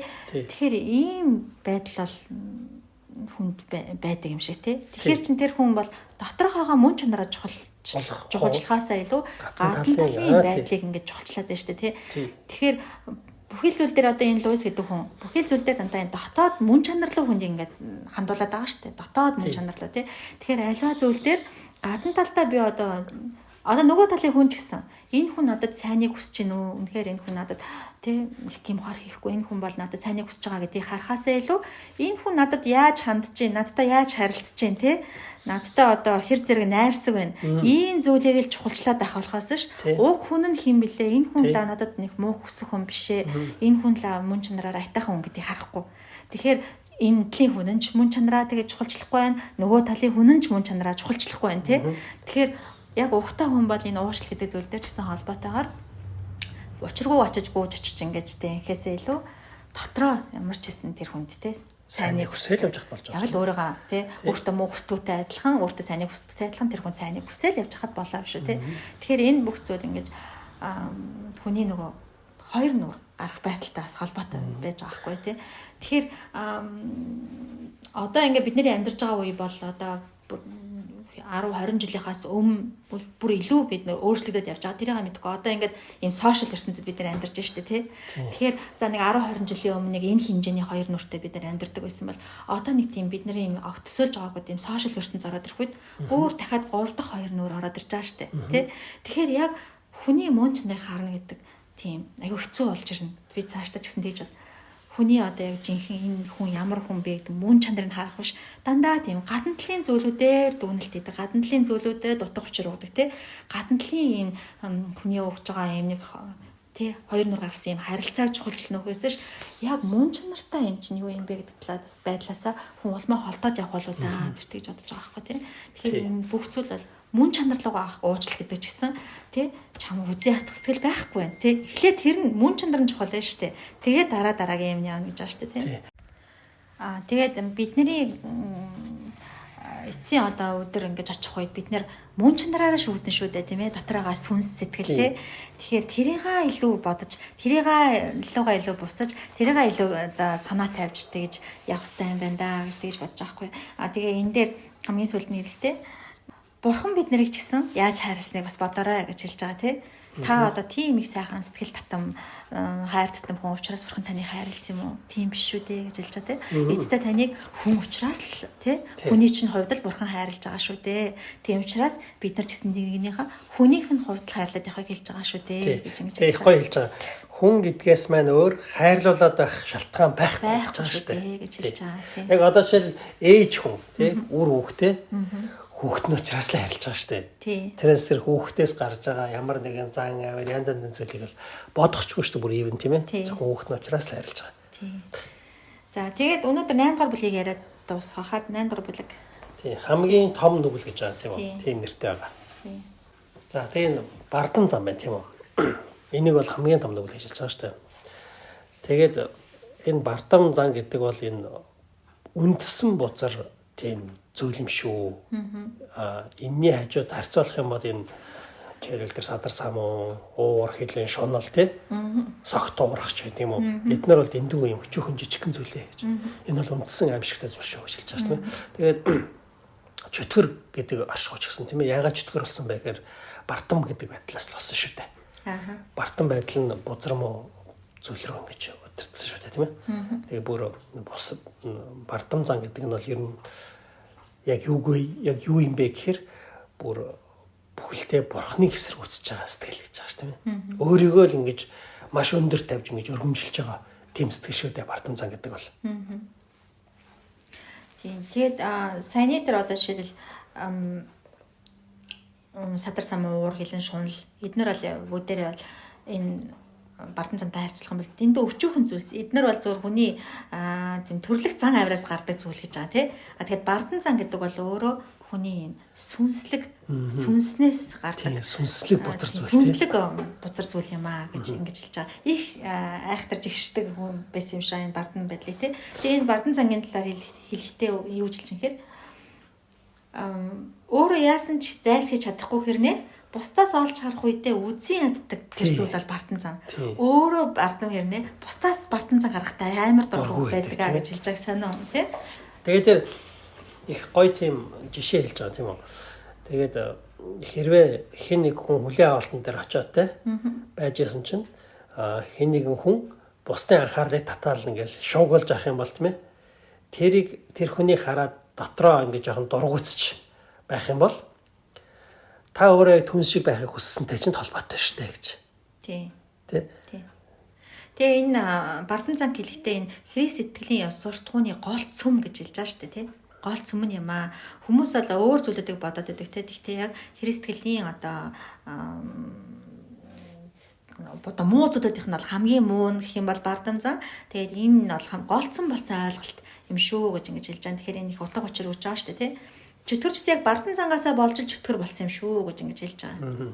Тэгээ энэ бардам зан гэдэг бол үндсээр ямар чанартай байдаг вэхээр тийм өрсөлдөх чанартай байдаг.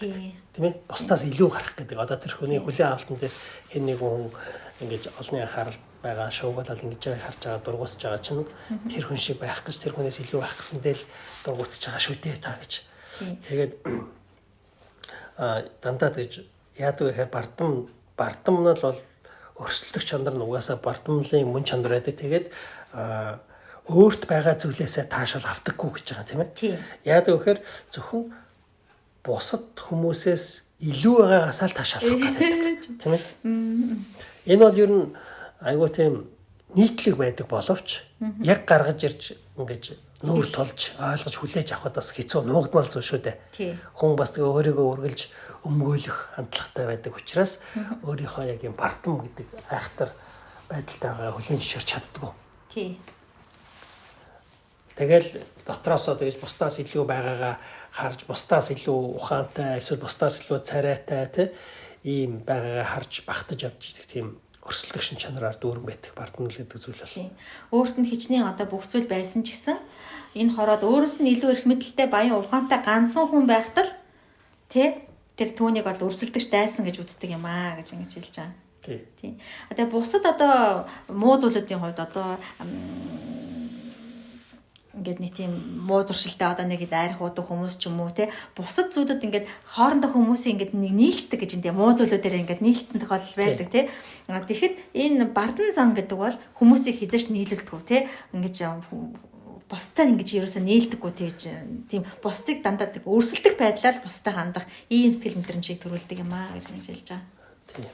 Тэгээ бас яадаг вэ гэхээр бардам хүний жинхэнэ хүсдэг зүйл бол эрх мэдэл гэж байгаа тийм ээ. Тийм. Эрх мэдэлтэй байхыг хүсэж идэг. Тэгээд бардам хүн эрх мэдэлтэй байгаад бусад хүмүүсийг бүр юм тоглоомын зэрэг шиг удирдахтай бол маш дуртай, хөгжилтэй сайхан байдаг гэж тийм ээ.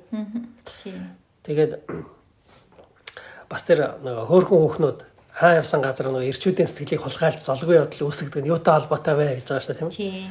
Тэгээд өмнөнийг бол зөвхөн тэр нөгөө нэг бэлгийн зүүн совинтой холбооч тайлбарлах боломжгүй гэж байгаа тийм ээ. Харин энэ юу вэ гэвэл яг л тэгж өрсөлдөөнийг бий болгож тэ дунд нь ингэж хамгийн илүү гэдгээрээ өөрийгөө мэдэрч ингэж явж байгаа тийм бардам байдалтай холбоотой шүү дээ гэж аасан юм. Бардан зандаа идэгдсэн хүн хэрнээ өөрийгөө бурханд итгэдэг тийм сүсгтэй хүн гэж бодож байгаа юм бол бүр аюултай байдаг юм аа гэж ингэж хэлж байгаа шүү дээ. Тэ. Одоо жишээл тэр хүний бурхны өмнө ингэж өөрийгөө бурханд итгэж ингэж бурхны өмнө өөрийнхөө тавьж байгаа тэр даруй зангийн ядаж бурхны өмнө л тэр чи өөрийгөө нэг арай жоохон даруй болгоно шүү дээ. Тэр одоо даруй зангийн одоо нэг пенитэ зөвөрлж байх юм бол бусад хүний өмнө бие авч явж байгаа бусад хүмүүсийн өмнө бусад хүнээс өөрийгөө дээгүр гэж бодож байгаа. Бурхан одоо өөрийг нь бусад хүмүүсээс илүү гэж бодож байгаа. Тэр бардан зангийн ингээд зөвөрлөж хэлэх юм бол тэр бол бүр хичнээн паундтай зөвөрлөж болох юм аа гэж ингэж хэлж байгаа. Тэгээд тэр таны нэрээр сургаал зааж исэн тий ингэж хэлэх үед тий чөтгөрүүдийг хөөж исэн гэж хэлэх үед яс бусаар үлдэж та нар надаас зайл би та нарыг танихгүй гэж эзэн хэлдэг шүү дээ тий. Тэр бол яг ийм хүмүүс байсан бахаа гэж ингэж хэлж байгаа.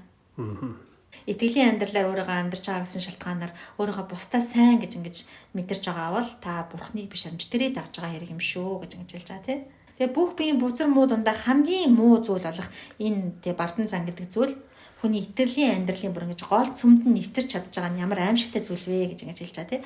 Бурханд итгэж байгаа сүсгтэй гэхээр нэ тэр гол цөмд нь бардам байдал байж байгаа юм бол энэ ямар аюултай зүйл вэ гэж ингэж хэлж байгаа. Тэгээд бусад одоо барданлууд нь тийм барданл гэдэг зүйл бол бидний амьтанлаг тийм чанараас гардаг зүйл биш. Энэ бол цэвэр тамаас гардаг зүйл гэж хэлж байгаа. Сүнслэг бузар муу юм аа гэж ингэж хэлж байгаа. Тийм учраас хамаагүй тийм бусад бузар муунуудтай харьцуулах юм бол хайгүй нарийн бас өвхөл төргөх аюултай байдаг гэж хэлж байгаа тийм. Тэгээд бас их тийм ашиг тустай зүйлийг ингээс хэлж байгаа юм аа. Тийм. Юу гэхээр жишээл нэг тийж хэлж байгаа. Магтаал сонсоод баярлах нь тийм бардамнал биш ээ гэж байгаа. Яшаа салгаж байгаа тийм. Тийм ээ. Тийм. Одоо магтаал сонсох дуртай хүн байдаг шүү дээ. Тийм. Нэг хүүхэд ер нь дуртай байдаг. Тийм бас цогцтой хүмүүс би тийм. Тэгээд хинжил дуртай байдаг шүү дээ. Магтаал сонсохтэй тэр чинь бол тийм бардамналтай холбоотой биш шүү гэж. Жишээл нэг тийм юу харагддаг ш. Над нэг ордноос нэг тийм зүйлийг хараад би бас жоохон боддог гэсэн баг. Юу гэхээр Английн хатан жишээлбэл ингээд ард олонны дунд гарч ирдэг шүү дээ. Тэгэхээр ард олоо ингээд бүгдээрээ хашгаараад халаад ашаар бүр ингээд сүд болчихдаг шүү дээ. Тэгэхээр тэр хатан хаа яадаг гэхээр нэг гараа ингэж зүгээр даллах биш. Ингэж илүү магтаарай гэж байгаагаар ингэж гараа хөдлөдөг байхгүй юу. Тэгэхээр хальт ингэж бодоод яах юм бол жоохон тийм бардан байгаа юм шиг. Илүү сайн магтаарай гэж байгаа юм шиг санагдаж байгаа. Гэхдээ яг үүндээ бол чинь та нарын магтаал би дуртай байна гэсэн үг байхгүй тийм ээ. Илүү сайн магтаараа намайг тийм би та нарын магтаал аягүй дуртай байна гэсэн тийм байдлыг илэрхийлж байгаа шүү дээ. Гэтэл тийм бардан байдал нь одоо нуугдмал одоо ийм хүн тийм бүр илүү тэр гадна талтай бардан юм шиг харагдаж байгаа хүнээс илүү аюултай бардан хүн юу вэ гэхээр бусад хүмүүсийн өөрт нь гаргаж байгаа тэр магтаал хүндлэл одоо юу гэдэг тийм ийм зүйлүүдийг хараад баярлах биш. Гадна талдаа баярлах биш ингэж юу яадаг. Ийм магтаал хүндлэл юм чинь байдаг л зөв шүү дээ. Би угаасаа антаач авах зохистой хүн шүү дээ гэж бодоод тэгэж нэг баярлсан царай илэрхийлдэггүй. Тэ ийм байх юм бол харин тэр чинь бүр илүү аюултай төвшөнд очиж байгаа шүү. Аюултай төвшөнд очисон бардан байдал шүү дээ гэж тий. За яхаа нэг хэдэн хүн цуглаад алга ташаад би нэг та нарын тий наадхан ч нэг сүд болоод байхааргүй би одоо анх удаа бүжгэнд очиж байгаа жоохон охин шиг нүүр улаагаал наадханд чинь баясаад ингэж бодож байгаа мó гэж тий. Энэ бол бүр харин тий энэ бол ингэж нөө одоо баярлаж хөөрөхгүй байгаа ч юм уу те энэ байдлаар сайрхаж өнгөрөхгүй байгаа байдал гэж ингэж андуурах хэрэггүй. Энэ бол харин ч бүр амар бардам байгаа хэрэг юм шүү гэж ингэж хэлж байгаа шүү дээ. Тэгэл бүр яаж юм хэр бусдыг нөгөө дорд үздэг учраас тийм ээ. Тийм бусдыг өргөмж хэрэггүй шүү дээ. Тэр хүмүүс өөрийнх нь талаар юу гэж бодох нь бол огт хамаагүй гэж ингэж бодох төвшөнд очиж байгаа. Тэр бол харин бүр аимшигтай бардам байдал очиж байгаа хэрэг шүү. Магтаал сайшаал дургу магтаал сайшаал нэг юм боддгоо ч тэр хүний магтах хэрэггүй харин ч бүр амар байдал очиж байгаа хүн шүү гэж хэлж байгаа шүү дээ. Ер нь яг жирийн амьдрал гэсэн тийм байдаг шүү дээ. Нэг гэр мэр айгу гоё алгачаал те. Тэгэл орж ил царайнаа хараад байдаг шүү дээ. Эхнэрээ ч юм нөхрийнхөө ч юм уу те магтуулахаар нэг хоол хийчихэл ингээл царайнаа хараад амтлахаар нь те гоё юмтай гэж хэлүүлэх гээл те. Тэгэхээр эн чинь энгийн хүн байдаг те. Тэр нэг тийм магтаал сайшаал дуртадаа тэгж байгаа биш. Хүнд байдаг энгийн тийм зөв зохистой мэдрэмж яж байгаа байхгүй юу? Зохистой тийм магтаал сайшаалыг аавна гэдэг чинь тийм энгийн зүйл яж байгаа байхгүй те. Тэгэхээр тийм зүйл байхгүй би бол угаасаа л магтуулахын зохистой тэгээ магтсан ч надад наа чи нэг юм биш гэж ингэж очих юм бол энэ бол илүү аюултай төвшин төрж байгаа зүйл юм шүү гэж ингэж хэлж байна. Тэгээд энэ дээрээ хэлэхдээ те тэгж байгаа нэг чамд чиний дотор илүү том бардамналыг суулгахын тулд те жижигхэн зүйлийг нь дуртаяа амжилж өгж байгаа тэр сатан чөтгөрийн үйл явдал юм аа гэж. Тэгээд мэдээж бид нартай юм хоосон жижигхэн зүйлж ингэж сайрхаж хөөрдөггүй байхыг хичээх ёстой. Гэхдээ үүнийг эмчлэх гэж байна гэж жагаад бүр илүү том бардамналыг өөртөө дуудаж болохгүй тийм. Тэгээ одоо жишээл нэг бусдын чиний талаар юу гэж барихыг нэг тоохгүй байх шаардлагатай би. Тэр нь одоо юу гэвэл чи илүү бурхны үгэнд анхаарлаа хандуулдаггүй, илүү бурхны өмнө зөв амьдрахыг бус хүмүүсийн нүдэнд яаж харагдах гэх биш, илүү бурхны өмнө те зөв амьдрахыг хичээд явах гэдэг энэтэй ч холбоотой байх хэрэгтэй болохоос шүү дээ. Бүр бардамнаж бусад хүмүүсийн юу ярихыг үл тоодог те бүр юу ч биш гэж үздэг.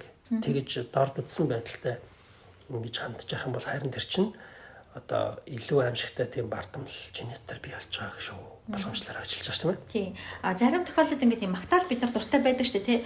Тэр бол тийм онгорж байгаатай биш, өөрөөрөө сайрхаж онгорж байгаатай биш. Тэр баярлуулахыг хүссэн нэгнийгээ баярлуулж чадсандаа тэрнээс тийм магтаал сайшаалыг сонсож байгаатай хүний сэтгэл хөдлөж байгаа. Энэ бол тийм онгорж байгаа бардамж байгаа хэрэг ерөөсөө биш юм шүү гэж хэлж байгаа шүү дээ. Харин юу болоод ирвэл буруудгүй гэхээр өөрийгөө хараад баярлах сэтгэл нь их болоод магтаалаас ирж байгаа баярлах сэтгэл нь багасах туссан гэж байгаа тий. Өөрийгөө хараад би ийм мундаг юм шиг өөрөөр тийм сайрхах өөрийгөө хараад баярлах сэтгэл нь их болоод ирэх юм бол эн чинь бол харин буруу тийш явж ирж байгаа хэрэг юм шүү гэж ингэж хэлж байгаа тий.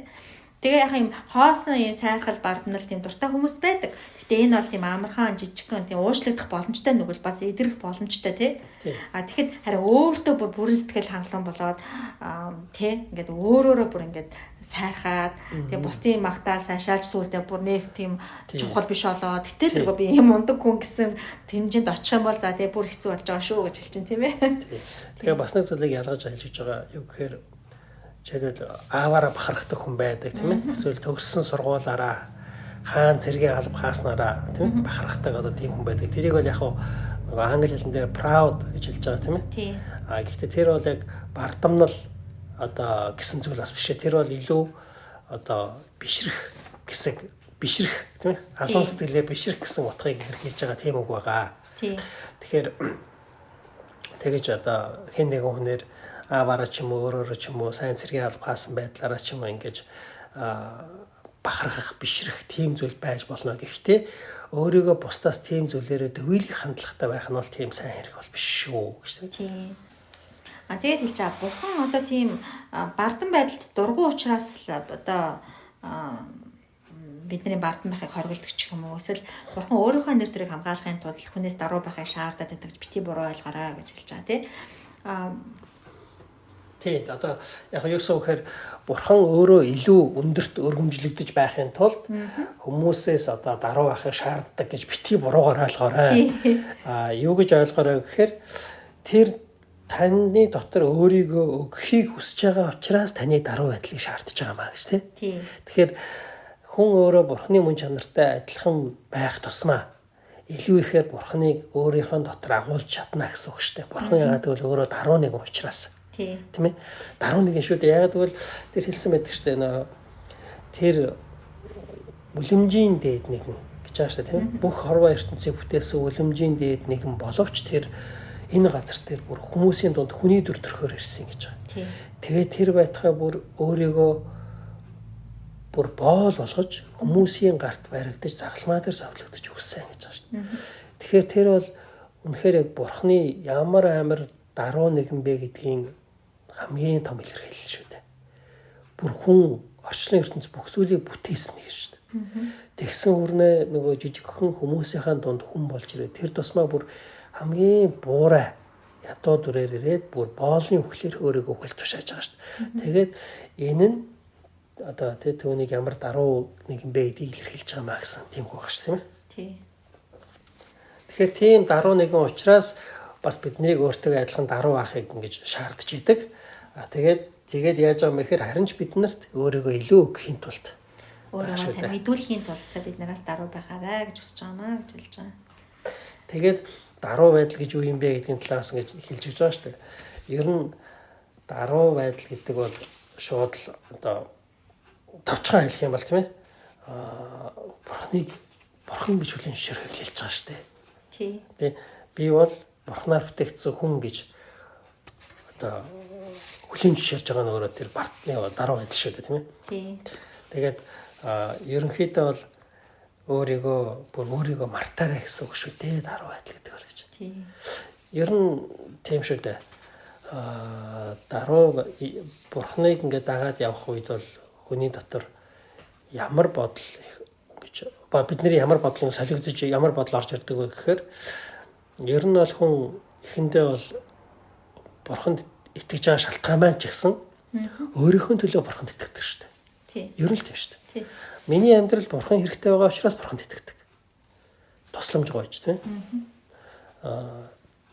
Тэгээд Бурхан бидний төлөө оршиж байгаа юм шигээр бодож байгаа хэрэг шүү дээ. Тэгээ Бурхан бидний хүсэл гуйлтыг анхаарч бүтээж хийж өгдөг юм шиг санаж тийм байдлаар ер нь бүх хүн ер нь Бурханд итгэдэг баг. Хэвчлээ. Тий. Гэхдээ яванда бүр өөрийгөө мартаарай гэж хин хэлсэн баа шүү дээ. Льюис ном дээр. Тэгэхээр юу гэхээр яванда бол бид нар миний хүсэл бол нэг тийм чухал биш болдог. Миний хүсэл. Тэр байтугай бүр үхсний дараах миний хүсэл ч гэсэн тийм чухал биш болдог. Одоо амлалтын талаар Паул Коринт номонд хэлсэн байдаг шүү дээ. Амлалтад бид нар ямар байх вэ гэж асуусан хүмүүст хэлдэг шүү дээ. Тэр үед нь хэлдэг шүү дээ. Тэгээ тэрийг харах юм бол ерөнхийдөө ямар утгатай байдаг вэхээр амлалт дээр ч гэсэн би ийм байна. Одоо энэ наснда би хэдийгээр юм буурай байгаа ч гэсэн амлалт дээр бол би ийм биетэй болохыг хүсэж байна. Би ийм агуу алдартай байхыг хүсэж байна гэсэн тийм хүсэл бас байгаа шүү дээ. Тийм ээ? Тэгэхээр тийм бодлоо хүртэл орхиорой гэж байгаа шүү дээ. Тэгээд эцэстээ ер нь бидний дотор ямар бодол хүсэл ингэж нөгөө суудаг вэ гэхээр Бурхны хүсэл тэнгэрч шигээ энэ газар дээр бэлэгдээсэ гэж. Бид нар эцэстээ юу хүсч юуг хараад баярлдаг хүмүүс болох вэ гэхээр Бурхны хүсэл биелсэн байгааг хараад. Бүх бүтээл Бурхны өмнө одоо өвдөгсөгдөж байгааг хараад, Бурхны сэтгэл дүүрэн байгааг хараад бид нар баяртай болох. Тийм байдалд хүрчээж тэр чи өөрөө даруй байдал шүү дээ. Тий. Тэгээд энэ дээр ядчил өөрөөгөө энэ бардам байдлаас одоо аврагдах хамгийн ихний алхам юу гэх юм бол би бардам гэдгээ ядаж мэдгэн л хамгийн ихний алхам юм аа гэж хэлдрүүн тэгж хэлж байгаа тий. Тэгээд энэ бардам гэдгээ чи яаж мэдэх вэ гэх юм бол хүмүүс одоо намайг шоолох, үйл аашаах, үйл анзаарах хэрэгт маань оролцох, намайг тэтгэх гэх үед хэр зэрэг дургуутсаж бохомдог сэтгэл төрдөг вэ? Тэ? Тэгэхээр энэ дэс харахад бол бид нар би л яг бардам байгаа юм байна даа л гэж бодохоор байгаа байхгүй тий. Яг ийм зүйлүүд яхад яг бидний тэр нэг хөдөлдөг штэ тий. Тэгэхээр хүн бол энэ яаж л эхний ээлжинд бардам байна гэдгээ мэдгэн эндээс одоо имжлэгдэх тийм хамгийн анхны алхам юм аа гэж ингэж хэлж байгаа штэ. Тийм тэгээд тэр сая яхаас ч юм тэр тэгвэл дараа хүн гэж одоо ямар хүнийг хэлж байгаа юм бэ гэж ингэж хэлж байгаа тий. Тэр их чухал зүйл гэж хэлсэн байгаа. Тий. Тэр яаж байгаа штэ. Хэрвээ одоо дараа хүнтэй таарлаа гэх юм бол нөгөө өнөө цагт ихэнх хүмүүсийн даруй гэж боддог шиг тийм л хүн байх гэж бити бодоор гэж байгаа штэ. Тий. Одоо жишээл үргэлжил амаараа тийм ээ би тийм сөрхөн юм биш ээ гэж хэлдэг ч юм уу тийм ээ. Эсвэл одоо худлаа ингэж тал зассан тийм өөрийгөө худлаа ингэж нэг даруй байдал илэрхийлж байгаа тийм хүн биш ээ гэж байгаа штэ. Харин магадгүй ямар хүн байх вэ гэхээр аюу хөгжилтэй тийм ээ. Тийм хошин мэдрэмжтэй гэсэн шиг хөгжилтэй ингээд инээж ийдэг. Тэгээд тийм ухаалаг тийм ээ. Тэгээд амын гол нь тэр ярьж байгаа зүйлүүдийг чинь аюу их ингээд үннээсээ анхаарал тавьж сонсдог. Тийм сэтгэлтэй хүн байдаг гэж байгаа тийм үү. Тэгээд даруй хүн гэдэг бол өөрийгөө даруй гэдгийг мэддэг ч юу, мэдэрдэг ч юу гэж тийм. Тэрний талаар бараг боддог ч юу. Тийм байгаа шүү дээ тийм үү. Тийм. Тэгээ энэ дээр нэг юм надад ихсэн яг тийм штэ гэж бодож байгаа. Ярьсан бүхний чинь үнэн сэтгэлээс анхааралтай сонсдог гэж хэлж байгаа тийм. Бусдын үгийг сонсдог хүн даруй гэдэг байхгүй яг тийм. Бусдын ярьж байгаа зүйлийг бүр аягүй анхааралтай сонсдог хүн яг үнэхээр хамгийн даруй хүн. Тэр яг тийм байдаг. Бардам хүн бол ерөөсөө тийм бусад хүн ярьсан юугүй тийм өөрөөгөө уншдаггүй штэ ер нь тийм. Ингээл яг өөрөөрөө л ингээл яриад байдаг шүү дээ. Ямар юм ярьж байгаа юм бэхгүй өөрөөрөө л яриад байдаг шүү дээ. Тэрээс бардам байдалтай холбоотой. Тийм. Тэгээд хэрэг та одоо ийм хөгжилтэй ухаалаг бас ярьсан бүхний чинь үнэн сэтгэлээс анхааралтай сонсож байгаа. Тийм хүний хараад танд жоохон дургуй сэтгэл төрж явах юм бол магадгүй те та амьдралаас маш амархан таашаал авч чадж байгааг нь хараад жоохон атаархсан байж магадгүй гэж хэлж байгаа. Тэгэхээр даруй хүн гэдэг бол те ийм жижиг сажиг зүйл дээрээс их амархан таашаал авч чаддаг. Энд нэг байгаа цэцгийг хараад те энд нэг байгаа хөгжилтэй зүйлийг хараад инээж чаддаг те. Тэгэхээр энэ хүний даруй байдалтай холбоотой гэсэн үг болж таарж байгаа байхгүй те. Тийм. Одоо жишээлбэл Библиэл дээр байдаг шүү дээ. Тэр хүмүүсийн Библиэл чинь айгүй олон хүмүүсийн тухай байдаг шүү дээ. Тийм ээ. Тэгээд Библиэл дээр бол их даруй хүндэ гэж хэлэхэр хүн бол Давид шүү дээ. Хуучин гэрэн дээр. Израилийн хаан Давид байгаа шүү дээ. Тэгэхээр Давидын амьдралыг харах юм бол тэр хүүхэд наснаасаа эхлээд тэр байгааг нь харах юм бол айгүй даруй. Тэгэж одоо өрсөлдөх сэтгэл байхгүй. Тэгээд янз янзын хүмүүс намайг юу гэж бодож байгаа бол миний байр суурь энэ хүмүүсийн дунд ямар байгаа бол тийм талаар боддог ч хөө тийм ээ. Гэхдээ бас гэж дуулдаг тийм ухаалаг хөгжилтэй тийм хөнгөн шингэн тийм майндтай одоо сэтгэлтэй тийм ийм хүн байж байгаа шүү. Тэгээд тэр даруй хүн бол би өөрөө даруй гэж мэдэхгүй те. Тэр бол яг үнэ. Тийм ээ. Тэгэхэд өрсөлдөх сэтгэлтэй одоо тийм бардам хүн байх юм бол шууд л одоо мэдэгддэг ер нь. Одоо жишээл ингээл 5-10 хүн ингээл суудсан байж хахад л өөрийнхөө байр суурийг хагаад байдаг шүү дээ.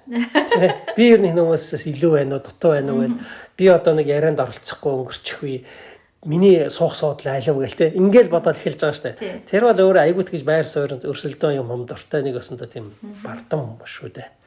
Тэгэхээр даруй хүн бол Давид шиг хүн бол тэнд ямар нэгэн тийм байр суурь өрсөлдөө юм болоод байгааг чинь баг ойлгох ч үү дээ. Тийм ээ.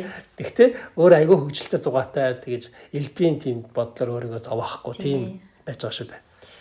Тийм байна. Тэгэхээр энэ бүлэг дээрээс тэр зүгээр нэгтгэхэд хэлэх юм бол бас ялах салах зүйл байна тий. Бардам байдал бас тийм жирийн магтаас аашаал дуртай байгаа байдал эднийг ингээ ялгаж салгаж ойлгох хэрэгтэй болж байна тий. Тэгээд ямар өөрийгөө бардам байна гэдгийг шалгахын тулд яах хэрэгтэй бас хэлж өгч байгаа тий. Тэгээд бардам байдал ямар айхтар нүгэл вэ? Юун төрөж болох вэ? Бусад одоо бузар нүглүүд бол хүний махан биетэй холбоотой хүний төрлөх байдалтай холбоотой байдаг бол энэ бардам байдал гэдэг бол шууд энэ тамаас гарч ирдэг зүйл юм аа. Хүний сүнслэг бузар муу юм аа гэж хэлж байгаа. Тэгэхээр их айж авах хэрэгтэй тий. Тэгээд хэрэг би бардам биш гэж бодож байгаа бол та үнэхээр бардам байна гэж хэлж байгаа шүү дээ тий. Тэгэхээр хинт ч гэсэн энд бол байж байгаа зүйл байхгүй. Альтер яагаад ямар байдаг гэхэд байж л байгаа байхгүй тий. Тэгэхээр энэ бас их айх хэвээр эмэх хэвээр амжилттай зүйл тий. Өнөөдөр ийм бишээсэн гэсэн маргааш бардам болж болохоор хүн тий. Тийм учраас их айхтар зүйл. Тэгээд ийм амар муухай зүйл хэрнээ хүний сүнслэг амьдрал дотор хамгийн айхтар шургалж байр суурь ажиллаж чаддаг зүйл гэхээр энэ амар айхтар зүйл болж байгаа байхгүй тий. Тэгээд энэ бардам байдал гэдэг чинь бол ер нь тэгээд бүх зүйлийн үндэс шүү дээ. Өнөөгийн нийгмийн одоо буруу болж байгаа бүх зүйлүүдийн үндэс нь л бардам байдал шүү дээ. Тэгээд тэр илүү тодруулж хэлж байгаа нь өрсөлдөх шин чанартай байдаг гэж тийм. Өнөөдөр яагаад ингэж баян хоосны ялгаа дэндүү ингэж байна тийм ээ. Зарим хүмүүс хоолгүй гудамжинд хонж байгаа. Зарим хүмүүс нь яагаад ингэж амар дэндүү тансаглаж байна тийм ээ. Эсвэл зарим хүмүүс бүр улс орон ард түмнийг одоо бүхэлд нь өөрийнхөө хүслээр хөдөлгөнө гэж дарангууллыг тогтоогоод тэр байтхаа бүр хөрш орнуудаа хүртэл дарамтлна гэж дан хийгээл тийм ээ. Энэ бүх зүйл чинь бардамналын үндс нь бардамнал шүү дээ тийм ээ. Үргэлж бусдаас илүү байх гэсэн тийм өрсөлдөө шин чанарыг агуулсан ийм байдаг учраас хүн төрлөختөн хүнийг бас нийгмийг тэр чигт нь одоо божигнуулж сүтгэж байгаа сатан чөтгөрөөс хүмүүст ингэж би суулгаж өгсөн нүглийн том үндсэн хэлбэр нь шүү дээ тийм ээ. Тий.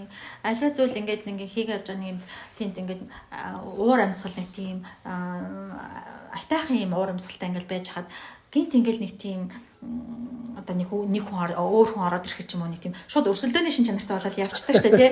Нөгөө нэг зүгээр энгийн одоо зүгээр тоглоом ингээд тоглож исэн байдал маань бүр багт өөр өрсөлдөөний юм болоод анх зорж исэн юм шал өөр юм болоод тий. Тэгээ Америкууд хэлдэг it's not competition шүү гэж хэлдэг шүү дээ. Тэгэхээр чи тэр чин тэнд өрсөлдөөн байгаа бол тэр хүнд бардам л байгаа болохоор л тийм өрсөлдөөний шин чанараа агуулгадаад байна шүү дээ тий. Тэгэхээр тийм байна. Тэгээ одоо энэ намны дараа бит хоёрын дөрвөн хайр гэсэн ном орчуулад явж байгаа тий. Одоо тэгээ баг дуусж байгаа. Луисын өөрийнх нь ном тий. Тэгээ энэ номтой ч гэсэн ингээд яг үргэлжлүүлээд явхад ингээд бас давцж байгаа юмуд байж байгаа байхгүй. Дөрвөн хайр одоо тий энерги сэтгэл энэгшил гэж бас монгол хүмүүс ярьдаг юм лээ тий. Энэгшил сэтгэл нөхөрлөл тэгээд одоо хайр дурлал тэгээ одоо агапе гэдэг бурхны хайр гэдэг энэ дөрвөн төрлийн хүнд байгаа дөрвөн төрлийн хайр нь хоорондоо ямар ялгаатай бас бид нар яаж ялгаж авч үзэх хэвтэй бас хоорондоо яаж холбогдож байгаа эцтэй бурхны тий хайр нэмэгдэх үед энэ хайрууд яаж өнгөнд тодорч байгаа ингээд энэ талаараас ингээд гарч байгаа байхгүй тий. Тэгэхээр энэ номны дараа ямар ч гэсэн яриад дуусны дараа дахиад бичлэг хийгээд тэр номыг тавих учраас сонсч болохоор тэгээ тавих байх. Энэ дээрээс холбоотой яг энэ дээр гарч байгаа надаас тэнд гарчлаа. За баярлалаа. За өнөөдөр ингээд тусаа да. Тий. За баяртай.